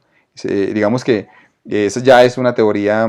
Esa teoría ya cae dentro de la rama de la especulación, ¿sí? Para que lo tengan en cuenta. Muy bien. Al igual que la teoría de los multiversos, también eso cae dentro de la especulación. Solamente son reales en las películas de Marvel. Muy bien. Profesor dice, bueno, fisión nuclear. ¿Sí me están respondiendo la pregunta? ¿Cómo se llama el mecanismo mediante el cual? ¿Cómo se llama el mecanismo mediante el cual el Sol produce energía?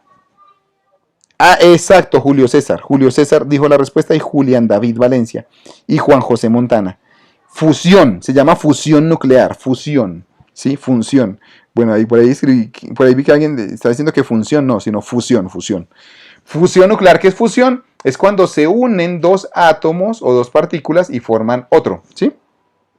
Entonces, por ejemplo, dos átomos de hidrógeno, dos núcleos de hidrógeno, se unen y forman, y se pegan, digamos así, y se unen para formar un átomo de helio, ¿sí? Es decir, que en el Sol se está formando átomo en helio. Se está formando hidrógeno en helio, ¿sí? Se está transformando hidrógeno en helio. Lo interesante, muchachos, es que dos átomos de hidrógeno, usted puede ver esto en la tabla periódica, usted puede ver cuánto pesa el hidrógeno y cuánto pesa el helio. ¿Sabían ustedes que este hidrógeno, usted lo suma con este hidrógeno, la masa, y no le da la masa del helio, no le da. Le da una masa mayor. Quiere decir que aquí se perdió masa, se perdió un poquito de masa. Y esa masa que se perdió es la energía que nos llega a nosotros del Sol. Según la ecuación que ya vimos, energía es igual a masa por velocidad de la luz al cuadrado. Esa ecuación se aplica ya en el Sol, ¿sí? Entonces, esa ecuación nos permite que en el Sol se esté transformando masa en energía. Un pedacito de masa, cuando usted suma hidrógeno más hidrógeno, ese pedacito que se perdió, y al darle el helio, porque la masa del helio no es la misma masa que sumando dos hidrógenos, esa masa que se perdió es la masa que nos llega a nosotros como en forma de energía. Y la fisión, ya me están preguntando aquí, Juan Sebastián Benavides, me están preguntando qué es la fisión. La fisión es el que ustedes ven acá, es lo contrario, es cuando dos núcleos se parten. Cuando dos núcleos se parten, ellos también liberan energía. Cuando dos núcleos se parten, liberan energía. Entonces esa energía liberada por reacciones en cadena, que eso ya es un proceso diferente, esa energía liberada por reacciones en cadenas también es muy grande, ¿sí? Y ahí están las bombas atómicas. Este proceso se utiliza en las bombas atómicas. La física cuántica es la que nos permite describir la teoría atómica, es decir, los orbitales y todo esto que les acabo de decir ahora, la teoría de la materia condensada. La materia condensada simplemente es por qué los sólidos son como son, por ejemplo, por qué los metales son como son, los plásticos, etcétera. Todas esas propiedades de por qué los metales conducen más que los plásticos, por qué la madera es un mal conductor allí, o por qué las celdas solares pueden producir electricidad. Eso también lo explica la física cuántica. Muy bien, me está preguntando Juan Sebastián. Profe, o sea que después de la compactación como tal de esa estrella se genera La nova por fisión. Bueno, realmente sí, porque cuando es una nova, lo que se hace es que los elementos se están separando entre sí. Entonces, por eso es que una supernova o una nova destella mucha energía, todo se reduce a esos fenómenos. Muy bien, muchachos, tenemos la física nuclear y tenemos el modelo estándar de partículas, que son las famosas partículas o los quarks de los que está compuesta la materia. ¿Sabían ustedes que los protones están compuestos por unas partículas más pequeñas? Los neutrones también, los electrones también, que se llaman los quarks. Y eso se llama la teoría del modelo estándar. Y ahí está también la partícula de Higgs, o el bosón de Higgs, es decir, la partícula que le han llamado la partícula de Dios. Pregunta, ¿cuándo se emplea la física cuántica para fenómenos que son de escalas tan pequeñas como escalas del tamaño atómico? ¿Sí? Menos que una micra. Menos que una micra ya se puede aplicar la física cuántica. Es decir, si usted coge un milímetro y lo parte en 1000 partes, un milímetro y lo parte en 1000 partes, de ahí para abajo ya es física cuántica, se puede aplicar la física cuántica, ¿sí? Prácticamente a nivel de las micras o de los nanómetros o de los Armstrong, ¿sí? Ya son partículas muy pequeñas como los átomos, como los electrones, etc. Eso es un mundo muy raro, muchachos. ¿Sabían ustedes que aquí pasan fenómenos extraños que para nosotros no tendrían sentido? Por ejemplo, si ustedes se pudieran volver como el hombre hormiga, volvamos a Marvel, porque hay alguien que le gusta mucho el Marvel, ¿no? Si usted se pudiera volver como el hombre hormiga, ¿se acuerdan? El hombre hormiga, el que sale en la película, que se va hasta el mundo cuántico, ¿no? Alguna vez hablamos, supongamos que eso fuera posible, ¿no? Simplemente usted se vuelve tan pequeño como el hombre hormiga. ¿Sabía usted que si usted hace eso, podría haber fenómenos rarísimos que no se pueden ver aquí? Por ejemplo, si usted se volviera de ese tamaño, usted podría atravesar paredes. Usted podría irse corriendo y atravesar una pared. Pero lo interesante es que si usted se va corriendo, haga de cuenta que hacen esta competencia. Usted se va y va a correr contra una pared 10 veces. ¿Sabía usted que la mecánica cuántica dice que unas veces usted se va a estrellar, pero otras veces va a pasar al otro lado? Va a pasar al otro lado exactamente intacto, no le va a pasar nada. Eso es un fenómeno que se llama el efecto túnel, muchachos, y pasa en la física cuántica, imagínense, es un fenómeno interesante. Otro fenómeno que pasa en la física cuántica que mucha gente no se da cuenta es, por ejemplo, si yo tengo una partícula, por ejemplo, una partícula atómica, y esa partícula se deshace en dos fotones, o sea, se descompone en dos fotones de luz, en dos haces de luz, en dos fotones. ¿Sabían ustedes, muchachos, que así estos fotones viajen una distancia muy grande, distancias de años luz muy distantes? Cuando yo le ponga un detector a este fotón, inmediatamente en el otro lado del universo va a aparecer este fotón? Es decir, para que me entiendan, tengo una partícula, esa partícula se descompone en dos fotones. Yo no los he visto todavía, porque yo cómo los puedo ver, pues con un detector, con una cámara o con algo que le ponga en el camino. Entonces hagan de cuenta que esta partícula se descompone y viaja mucha distancia en el universo. Hagan de cuenta que después de esa distancia le pongo un detector. Ese detector, cuando llega esta partícula, choca con el detector y alumbra. Cuando pase esto, inmediatamente en el otro lado del universo, esta hace lo mismo. ¿Sabían ustedes eso? Le puede pasar a este fotón, le puede pasar, o sea, podemos detectarlo inmediatamente con lo que este está pasando, con lo que le está pasando a este, le pasa a este. ¿Estamos de acuerdo? Eso es lo interesante de la física cuántica, imagínense. O sea que prácticamente esto es como si estos fotones estuvieran conectados a una velocidad mayor que la de la luz, porque eso pasa instantáneamente. Sí, esto se llama el entrelazamiento cuántico. Entonces hay fenómenos muy raros en la teoría cuántica que solamente pasan allí. Y nuestras neuronas, digamos que los impulsos eléctricos y todo, pues funcionan bastante también con la mecánica cuántica. Por eso hay cosas del cuerpo humano muy interesantes. Ahora vamos entrando a un terreno, ya voy a finalizar, ya estoy finalizando. Que se llama, una parte de la física que se llama el abismo de la ignorancia. Ustedes dirán, ¿cómo así, profesor? ¿Eso es una rama de la física? Sí, muchachos. Es una de las ramas de la física que yo pensaría, y muchos están de acuerdo conmigo, con que es la rama más importante. ¿Sabían ustedes, muchachos, que hay muchas cosas en este momento, muchos fenómenos en este momento que están todavía en discusión y que la gente las da por teorías sentadas y que no, que simplemente son especulaciones o que simplemente son teorías pero que no se han comprobado, simplemente es una especulación? Entre ellos está la teoría de cuerdas, está la parte de la supersimetría también que me estaban diciendo ahora, está la materia oscura, está el modelo del Big Bang, que ya les voy a mostrar de qué es. El modelo del Big Bang también está ahí. Hay muchas discusiones acerca de eso.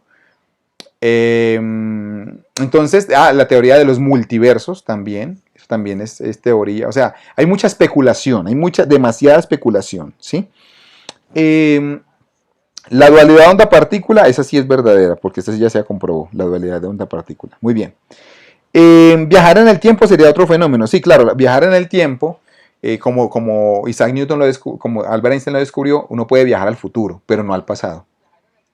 ¿Sí? No se puede viajar al pasado, eso es una consecuencia de la teoría general de la relatividad. No se puede viajar al pasado, solamente al futuro. ¿Sí? Por ahora, según las leyes de la física, ¿no? Muy bien, muchachos. Ahora resulta que esta parte del abismo de la ignorancia, les voy a hablar de una teoría que yo sé que ustedes, la mayoría, y yo la vimos en el colegio. Es más, la vemos muchas veces en la televisión y no tenemos ni idea de que detrás de bambalinas hay una guerra, hay una pelea a muerte de los científicos, con base en esto, muchachos. No nos damos ni cuenta, pero eso está pasando por detrás de la cortina, ¿sí? Pero todo esto tiene que ver ya más con la filosofía, muchachos. Cosas con la filosofía. La filosofía es cuando nos hacemos la pregunta de por qué las cosas son como son. ¿Cuál es la naturaleza de la realidad? ¿Por qué estamos aquí? ¿Por qué existe el universo en lugar de nada? Todas estas cosas tienen que ver con lo que ya les voy a mostrar, que hay una guerra, mejor dicho, científica, y es, por ejemplo, vamos a comenzar con este señor. Este señor se llama Eric Lerner. Es uno de los científicos líderes ateos en el mundo, de las personas ateas, es cierto, él va en contra pues, de todo lo que es religión, y él escribió un libro en 1991, escúchenme muy bien que aquí esto se va a poner muy interesante. En 1991 escribió un libro que se llama El Big Bang nunca pasó. El Big Bang nunca pasó, usted lo puede buscar en internet. Ay, ¿cómo así? ¿Qué es esto tan raro? Es un astrofísico. Ese señor estudia física del plasma y estrellas. Y dice que el Big Bang nunca pasó, que el Big Bang es un timo, que el Big Bang es un cuento. Uy, ¿cómo así? Sí, muchachos, nosotros desde el colegio siempre nos han hablado de la gran explosión. Cuando prendemos la televisión, la gran explosión. En toda parte nos hablan de la gran explosión. ¿Sabían ustedes que esa teoría de la gran explosión es una teoría que ya la gran mayoría de astrónomos, muchos están de acuerdo en que tiene muchos problemas y tiene que ser reemplazada? Aquí podemos ver un artículo de una de las mejores revistas científicas del mundo que se llama Nature. Este fue el 14 de septiembre de 1995. Miren el título, a ver, por favor si lo pueden leer. Miren el título, dice, el Big Bang no ha muerto todavía, pero está en declive. Es decir, está con problemas, está cayendo, ¿sí? Esto fue en 1995, muchachos. Ahora, resulta, muchachos, que hubo a ver, yo me devuelvo un poquito. Hubo una convención en Portugal, muchachos, una convención en Portugal en el año 2005, escúchenme muy bien, en el año 2005. Hubo una convención de astrofísicos de todo el mundo, que son congresos internacionales, ¿cierto? En esa convención hubo una primera crisis, escuchen, lean muy bien aquí, primera crisis en la conferencia de cosmología. Primera crisis, ¿cómo así que primera crisis? ¿Sabían ustedes que en ese congreso comenzaron a decir unos astrónomos que con unas observaciones llegaban a una conclusión? Otros astrónomos con otras observaciones llegaban a una conclusión completamente opuesta. Es decir, entre ellos se comenzaron a criticar y a atacar. Hubo una crisis. Porque las mediciones de los datos que nos llegan de las estrellas no coinciden con el modelo teórico, o los modelos teóricos del Big Bang. Entonces hubo una crisis. Y ellos dijeron, se sentaron allá y dijeron, definitivamente tenemos que reemplazar el modelo del Big Bang. Este modelo tiene muchos problemas. Y se volvieron a reunir en el año 2008. Y en el año 2008, muchachos, ya no fue en Portugal, sino que fue en Los Ángeles. ¿Y qué pasó allá? Una segunda crisis en la conferencia de cosmología, ¿sí? ¿Qué pasó? Que de ahí salieron unos científicos que van en contra del Big Bang completamente, completamente en contra del Big Bang, muchachos. Y resulta que formaron una sociedad conformada por más de 700 científicos, que se llama el Grupo de Cosmología Alternativa. Grupo de Cosmología Alternativa, más de 700 científicos, muchachos. Firmaron una carta, que es la carta que ya les voy a mostrar. Esta carta desafortunadamente no la pasaron ni por las noticias, bueno, ni menos obviamente por las noticias de Colombia, ¿no? Por ninguna parte, ni siquiera en las universidades, los profesores nunca, yo cuando estaba en la universidad nunca me hablaron de esto, ningún profesor. Eso pasó como por allá detrás de cuerdas. Ese es el problema que cuando uno ve, cuando se queda solamente con ver los canales como Discovery Channel y todas esas cosas, está bien, ahí pasan cosas bien interesantes. Pero ¿sabían ustedes, muchachos, que la gran mayoría de cosas son ocultas? Muchas cosas pasan en el mundo de la ciencia que las ocultan y no las dejan salir a los medios. Por ejemplo, esta fue una de esas, ¿sí? Miren lo que dice esta carta, carta abierta a la comunidad científica. Esta carta salió en una revista muy importante de Estados Unidos que se llama New Scientist en mayo del 2004. ¿Sí? Miren lo que dice pues esta carta tan agresiva. Dice, la teoría del Big Bang se basa en un número creciente de entidades hipotéticas. ¿Sabían ustedes que es hipotéticas? Es algo que no está demostrado. Cosas que nunca hemos observado, como la inflación, la materia oscura y la energía oscura son los ejemplos más prominentes.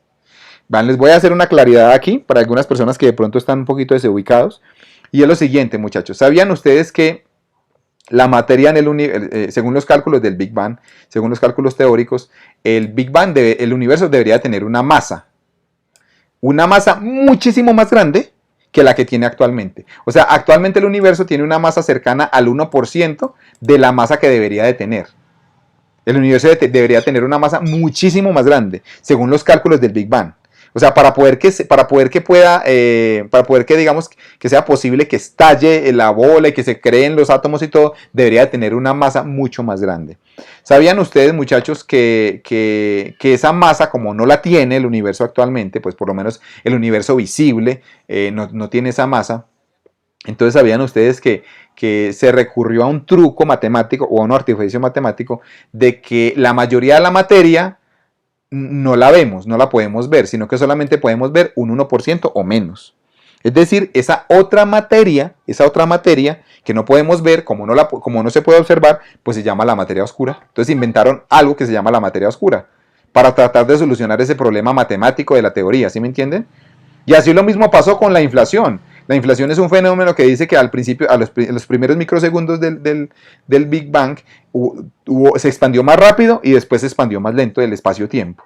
Eso también, para que lo introdujeron, para que el universo completo no se convirtiera en un agujero negro. Porque si el Big Bang se hubiera expandido a la velocidad que se tiene, a la velocidad normal, se hubiera expandido, pero es tanta la masa que tiene que se hubiera convertido todo en un agujero negro. Entonces, por eso se inventaron esto de la inflación. Después se inventaron la materia oscura y también después se inventaron la energía oscura, etcétera, ¿sí? Todos estos son inventos para tratar de que cuadre esa teoría dentro de las mediciones, dentro de las observaciones. Entonces, miren lo que dicen ellos. Sin ellas, habría una contradicción fatal entre las observaciones hechas por astrónomos y las predicciones de la teoría del Big Bang. En ningún otro campo de la física, este invento, miren tan agresiva esta carta, este invento de nuevos objetos hipotéticos habría sido aceptado como una forma de hacer coincidir las observaciones con la teoría. Porque lo normal que es, muchachos, lo normal es que las observaciones cambien la teoría y no que la teoría cambie las observaciones, ¿sí? Esto debería, por lo menos, provocar serias dudas sobre la validez de la teoría. Serias dudas sobre la validez de la teoría. Hoy, virtualmente, todos los recursos financieros y experimentales en cosmología se dedican a los estudios del Big Bang. Así, los datos que no concuerdan son o ignorados o ridiculizados. Esto refleja una creciente mentalidad dogmática que es ajena al espíritu espíritu libre de la investigación científica. Ay, ¿cómo así? O sea que esto es un dogma. Sí, muchachos, prácticamente hoy esto es un dogma. Hay gente que defiende a capa y espada el Big Bang y otros que lo atacan a capa y espada. Yo recuerdo que cuando estaba en el colegio tenía un profesor que decía, un profesor de filosofía, que era muy famoso, le decían el carediablo, ya se imaginarán por qué.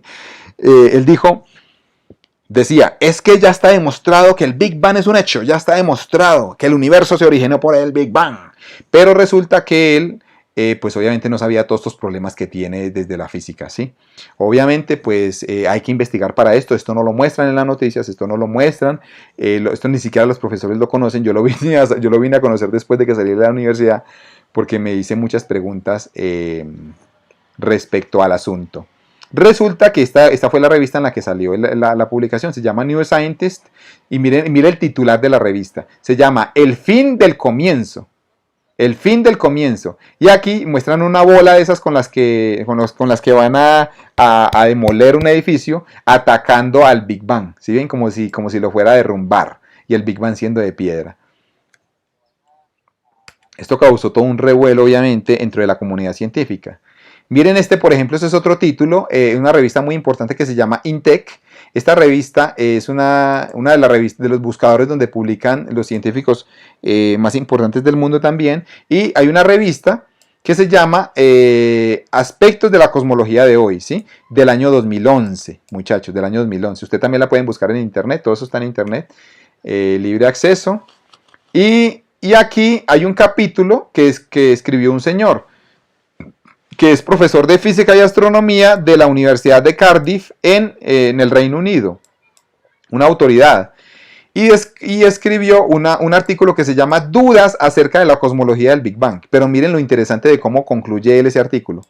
Lean aquí de lo que dice el punto 5, a ver si alcanzan a leer. ¿Se alcanzan a leer lo que dice aquí en el punto 5? Dice, ciencia o cuento de hadas. Imagínense, eso es un insulto. Un científico está insultando al Big Bang y le están diciendo o es una ciencia o es cuento de hadas. Es decir, lo está rebajando al nivel de Caperucita Roja. Lo está rebajando al nivel de Caperucita y los 7 enanos. Imagínense. Porque él aquí habla de una serie de contradicciones. Por ejemplo, mira que aquí hay evidencia contradictoria, ¿sí? Y etcétera. Entonces él es uno de los críticos también del Big Bang a nivel mundial. Por ejemplo, miren, esta noticia salió en el año 2014. Y en el año 2014 esta noticia dice lo siguiente: el universo no se está expandiendo después de todo. Imagínense, no se está expandiendo después de todo. El universo no se está expandiendo después de todo. Controversial estudio lo sugiere así. Miren lo interesante, que no se está expandiendo. Y si no se está expandiendo, pues entonces nunca hubo una explosión. ¿Por qué? ¿De dónde salió la explosión? Pues de que el universo se está expandiendo. Entonces en el pasado estaba cada vez más y más y más y más junto, hasta que en el pasado fue una partícula. De hecho, lo que dice el modelo del Big Bang es que antes del Big Bang era una partícula más pequeña que un átomo. Y ahí estaba concentrada toda la masa del universo y explotó. Y salió todo el universo, las estrellas, los planetas y todo, hasta nosotros, ¿sí? Entonces esa es como la característica. Ese fue el año 2014, muchachos. Bueno, estaba preguntando Julián, ¿y el fondo cósmico de microondas? Bueno, esa es una excelente pregunta, muchachos. Resulta que el fondo cósmico de microondas, también hay otros científicos que lo han explicado como la radiación que viene de las estrellas que están muy distantes. Esa radiación que viene de las estrellas que están muy distantes sufren un fenómeno y es que la longitud de onda se hace cada vez más larga, y a nosotros nos llega como forma de microondas. Es decir, la luz de las estrellas lejanas, en vez de llegarnos en forma de luz visible, nos llegan en forma de microondas por un efecto de la mecánica, de la teoría de la relatividad. Es cuando la luz viaja a grandes distancias, ¿sí? Entonces eso ya se ha explicado de otras formas, ¿sí? Alternativas a supuestamente el resto que quedó de la explosión, ¿sí? Por eso es que se están enfrentando, muchachos, porque unos con argumentos derrumban a los otros, ¿sí? ¿Estamos de acuerdo? Bueno, muy bien. No solamente el fondo cósmico de microondas, sino otros aspectos que supuestamente son las pruebas del Big Bang, ¿no? Ahora miren esta revista fue del año 2011, muchachos. salió en una revista que se llama Scientific American, que también es una publicación científica muy importante en Estados Unidos. Miren lo que dice acá, muchachos. Gaps cuánticos en la teoría del Big Bang. Gaps cuánticos en la teoría del Big Bang. Imagínense. Dice, miren lo que dice acá. ¿Por qué nuestra mejor explicación de cómo el universo evolucionó debe ser corregida? Imagínense. O reemplazada. Imagínense esto.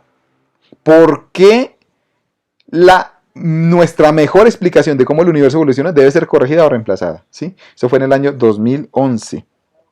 Muy bien, muchachos. Y aquí ya entramos a una parte de la filosofía. Ya estoy finalizando. Ya me quedan menos de 5 minutos. Y en esta parte de la filosofía, muchachos, ya entran muchos a decir, bueno, entonces como no se sabe bien cómo surgió el universo, entonces hay varias opciones. Entonces están los ateos, ¿cierto? Obviamente, como liderados por este señor Eric Lerner, que fue el que yo les mostré allí. Él es el que más ataca el Big Bang, es él. Pero también hay otros científicos creyentes que también atacan el Big Bang. O sea, esto no depende de la religión, esto depende de las evidencias, ¿no? Entonces están los científicos que vienen diciendo, no, un momentico. Nosotros creemos en que el universo fue diseñado. ¿Cómo así que fue diseñado? Entonces, por ejemplo, miren los argumentos que ellos dicen, por ejemplo. Nosotros vemos la luna, ¿cierto? Ahí vemos la luna. ¿Sabían ustedes, muchachos, que en nuestro sistema solar hay más de 200 lunas? Y el único lugar en el sistema solar donde podemos ver un eclipse es en la Tierra. Primero por lo siguiente, porque tenemos atmósfera transparente, obviamente, tenemos seres vivos aquí, pues estamos nosotros que tenemos cerebro, somos pensantes. Pero también pasa algo muy interesante. Cuando usted ve un eclipse, usted ve que la luna tapa exactamente el sol. Es decir, la luna tiene el mismo tamaño del sol y por eso antes se creía que tenían el mismo tamaño. Pero no tienen el mismo tamaño. Obviamente el sol es más grande que la luna. Es 400 veces más grande que la luna. 400 veces más. Pero ¿sabían ustedes que exactamente está también 400 veces más lejos que la luna? Y por eso cuadran perfectamente. Es 400 veces más grande y también está 400 veces más lejos. ¿Es una casualidad? ¿Será que le pegamos a la lotería cósmica y podemos ver los eclipses así desde aquí? Entonces, ustedes ven, en ningún otro planeta del sistema solar existe esta coincidencia. ¿Saben por qué? Porque la luna es tan grande, muchachos, es tan grande. Exacto, ya me están escribiendo por ahí. ¿Profesor, tiene alguna relación con el principio antrópico? Sí tiene alguna relación. Entonces, la luna que nosotros tenemos es tan grande, muchachos, que es rara. Es raro que un planeta tenga una luna tan grande. Porque el radio de la luna es casi la cuarta parte del radio de la Tierra. Entonces resulta, muchachos, que si la luna no existiera, no existiera la vida, no existiríamos nosotros. ¿Saben por qué? Porque la luna hace que se estabilice el eje de la Tierra y que el clima de la Tierra se permanezca estable y que no hayan como grandes cataclismos. También hace que el agua de las mareas se revuelva, porque si no se revuelve el agua de las mareas, entonces todo el océano sería como un charco simplemente y no existiría la vida oxigenada, por lo tanto los seres vivos macroscópicos como nosotros, ¿sí? Estamos hablando de los macroorganismos. Entonces la luna, gracias a la luna también hay vida, ¿sí? Entonces miren lo raro. Es un factor necesario para la vida, pero también es un factor necesario para los eclipses y para que encaje perfectamente con el Sol. Y da la casualidad de que lo podemos observar y estudiar. Es decir, de que los seres que estamos en este planeta tenemos inteligencia y lo podemos analizar. ¿Sabían ustedes que mirando los eclipses podemos descubrir más cosas del universo? Podemos comprobar. De hecho, la teoría de la relatividad general de Newton se pudo comprobar con un eclipse. Muy bien. Entonces aquí ya estamos entrando en los terrenos de la filosofía, pero también combinada con la física, obviamente. Muchachos, ¿sabían ustedes también que para que exista vida en nuestro planeta, no cualquier estrella puede tener vida? Hay estrellas que son azules o estrellas que son rojas o otras que son como amarillas, ¿sí? Nosotros estamos en esta franja de aquí. La estrella de nosotros es el Sol y tiene aproximadamente 6000 grados Kelvin en su superficie. Esa estrella, que es de esta longitud de onda, emite poca radiación ultravioleta a los planetas que la circundan y da las características para que pueda haber vida. Si hay mucha radiación ultravioleta, quemaría a todos los organismos y no podría haber vida. Entonces, de todas las estrellas posibles, nosotros afortunadamente estamos en las que puede tener vida, ¿sí? Obviamente, en otras estrellas no es posible. Si usted, por ejemplo, también mira la distancia al Sol, si la estrella estuviera si el planeta estuviera un 5% más cerca, toda el agua se evaporaría. Si estuviera en 20% más lejos, toda el agua se congelaría. Entonces no podría existir la vida, porque un requisito para la vida es el agua líquida, ¿sí? Entonces, Y aquí podemos ver el maravilloso eclipse. Esto es un espectáculo, muchachos. Y vuelvo y les digo, esto es algo tan raro, tan raro, tan raro que pasa en nuestro planeta porque todo coincide. Atmósfera transparente, relación exacta de 400 veces más grande, 400 veces más lejos entre el Sol y la Luna. Relación exacta de que el tiempo que demora el eclipse lo podemos nosotros medir. No es un tiempo tan rápido porque en otros planetas, por ejemplo, los eclipses pasan muy rápido y no encaja exactamente. O la Luna es más pequeña o el Sol es más grande, ¿sí? Entonces, qué interesante esto, ¿no? Qué interesante de que nosotros que somos los que tenemos mente y podemos observar, pues podemos ver todas estas cosas. Ah, el principio antrópico. Ah, ¿de qué se trata el principio antrópico? Si ustedes consultaron, muchachos, miren lo interesante. Miren lo interesante, pues, muchachos. Resulta que me están preguntando por aquí, Santiago, ¿cuál es la explicación física de esa exactitud que permite la vida que propone el principio antrópico? Entonces, miren, pues, muchachos, ya estamos aterrizando, ¿sí? Antes del año 2000, los físicos, algunos físicos de forma independiente, descubrieron también lo que se llama una gran coincidencia. Estas que ustedes ven aquí son las constantes físicas del universo. Entonces, por ejemplo, tenemos la velocidad de la luz, la constante de gravitación universal, la constante de Planck que rige la mecánica cuántica. Y bueno, y aquí están otros, por ejemplo, la masa del protón, la masa del electrón, está, por ejemplo, la relación entre la masa del protón y el electrón. Bueno, hay muchas, ¿no? Todas estas constantes, ustedes sabían, muchachos, que si nosotros nos imaginamos, si nosotros cambiamos un valor pequeño, cualquiera de estas constantes, inmediatamente todo el universo deja de existir. No existiría la vida. Si cambiamos, así sean una fracción muy pequeña, cualquiera de estas cantidades, no hay vida en el universo. No hay vida en el universo, muchachos. No habría vida en el universo. ¿Por qué? Porque se afectan las otras cosas. Porque todo está balanceado. Entonces resulta que cuando los físicos se dieron cuenta de esto, lo pensaron como lo siguiente. Lo pensaron como si todo el universo fuera una gran máquina. Hagan de cuenta que tenemos toda esa máquina y cada uno de estos niveles es una constante. Entonces, por ejemplo, esta es la constante de la gravitación universal. Esta es la constante de la relación de la masa del protón y el electrón, y etcétera. Entonces se dieron cuenta de que cada constante está alineada justamente en el valor que necesita para poder que exista la vida, imagínense, muchachos. Y lo más tremendo de esto es que eso afecta a todo el universo. Es decir que esto como fue diseñado, obligatoriamente fue diseñado por algo que está por fuera del universo. Entonces miren que esto ya le comienza a reventar la cabeza a la gente, ¿no? O sea, porque esto ya ni siquiera podemos culpar a la física de esto, porque precisamente estas son las leyes de la física. O sea, las leyes de la física son estos diales. Entonces tendríamos que decir que hay algo superior que no tiene ni espacio, ni tiene materia, ni tiempo, porque el universo es eso. El universo es, dentro del universo está el espacio, el tiempo, la materia y la energía. Y están las leyes de la física. ¿Y qué está por fuera del universo? Pues ni siquiera las leyes de la física. Tiene que ser que fue algo que fuera externo al universo, que diseñó y puso todos los parámetros, que se inventó las leyes para que cuadraran, para que existiera la vida. Entonces miren qué cosa tan impresionante. Esto ya le vuela la cabeza a muchas personas. Y por eso es que ya entran grandes celebridades como Stephen Hawking y como otros astrofísicos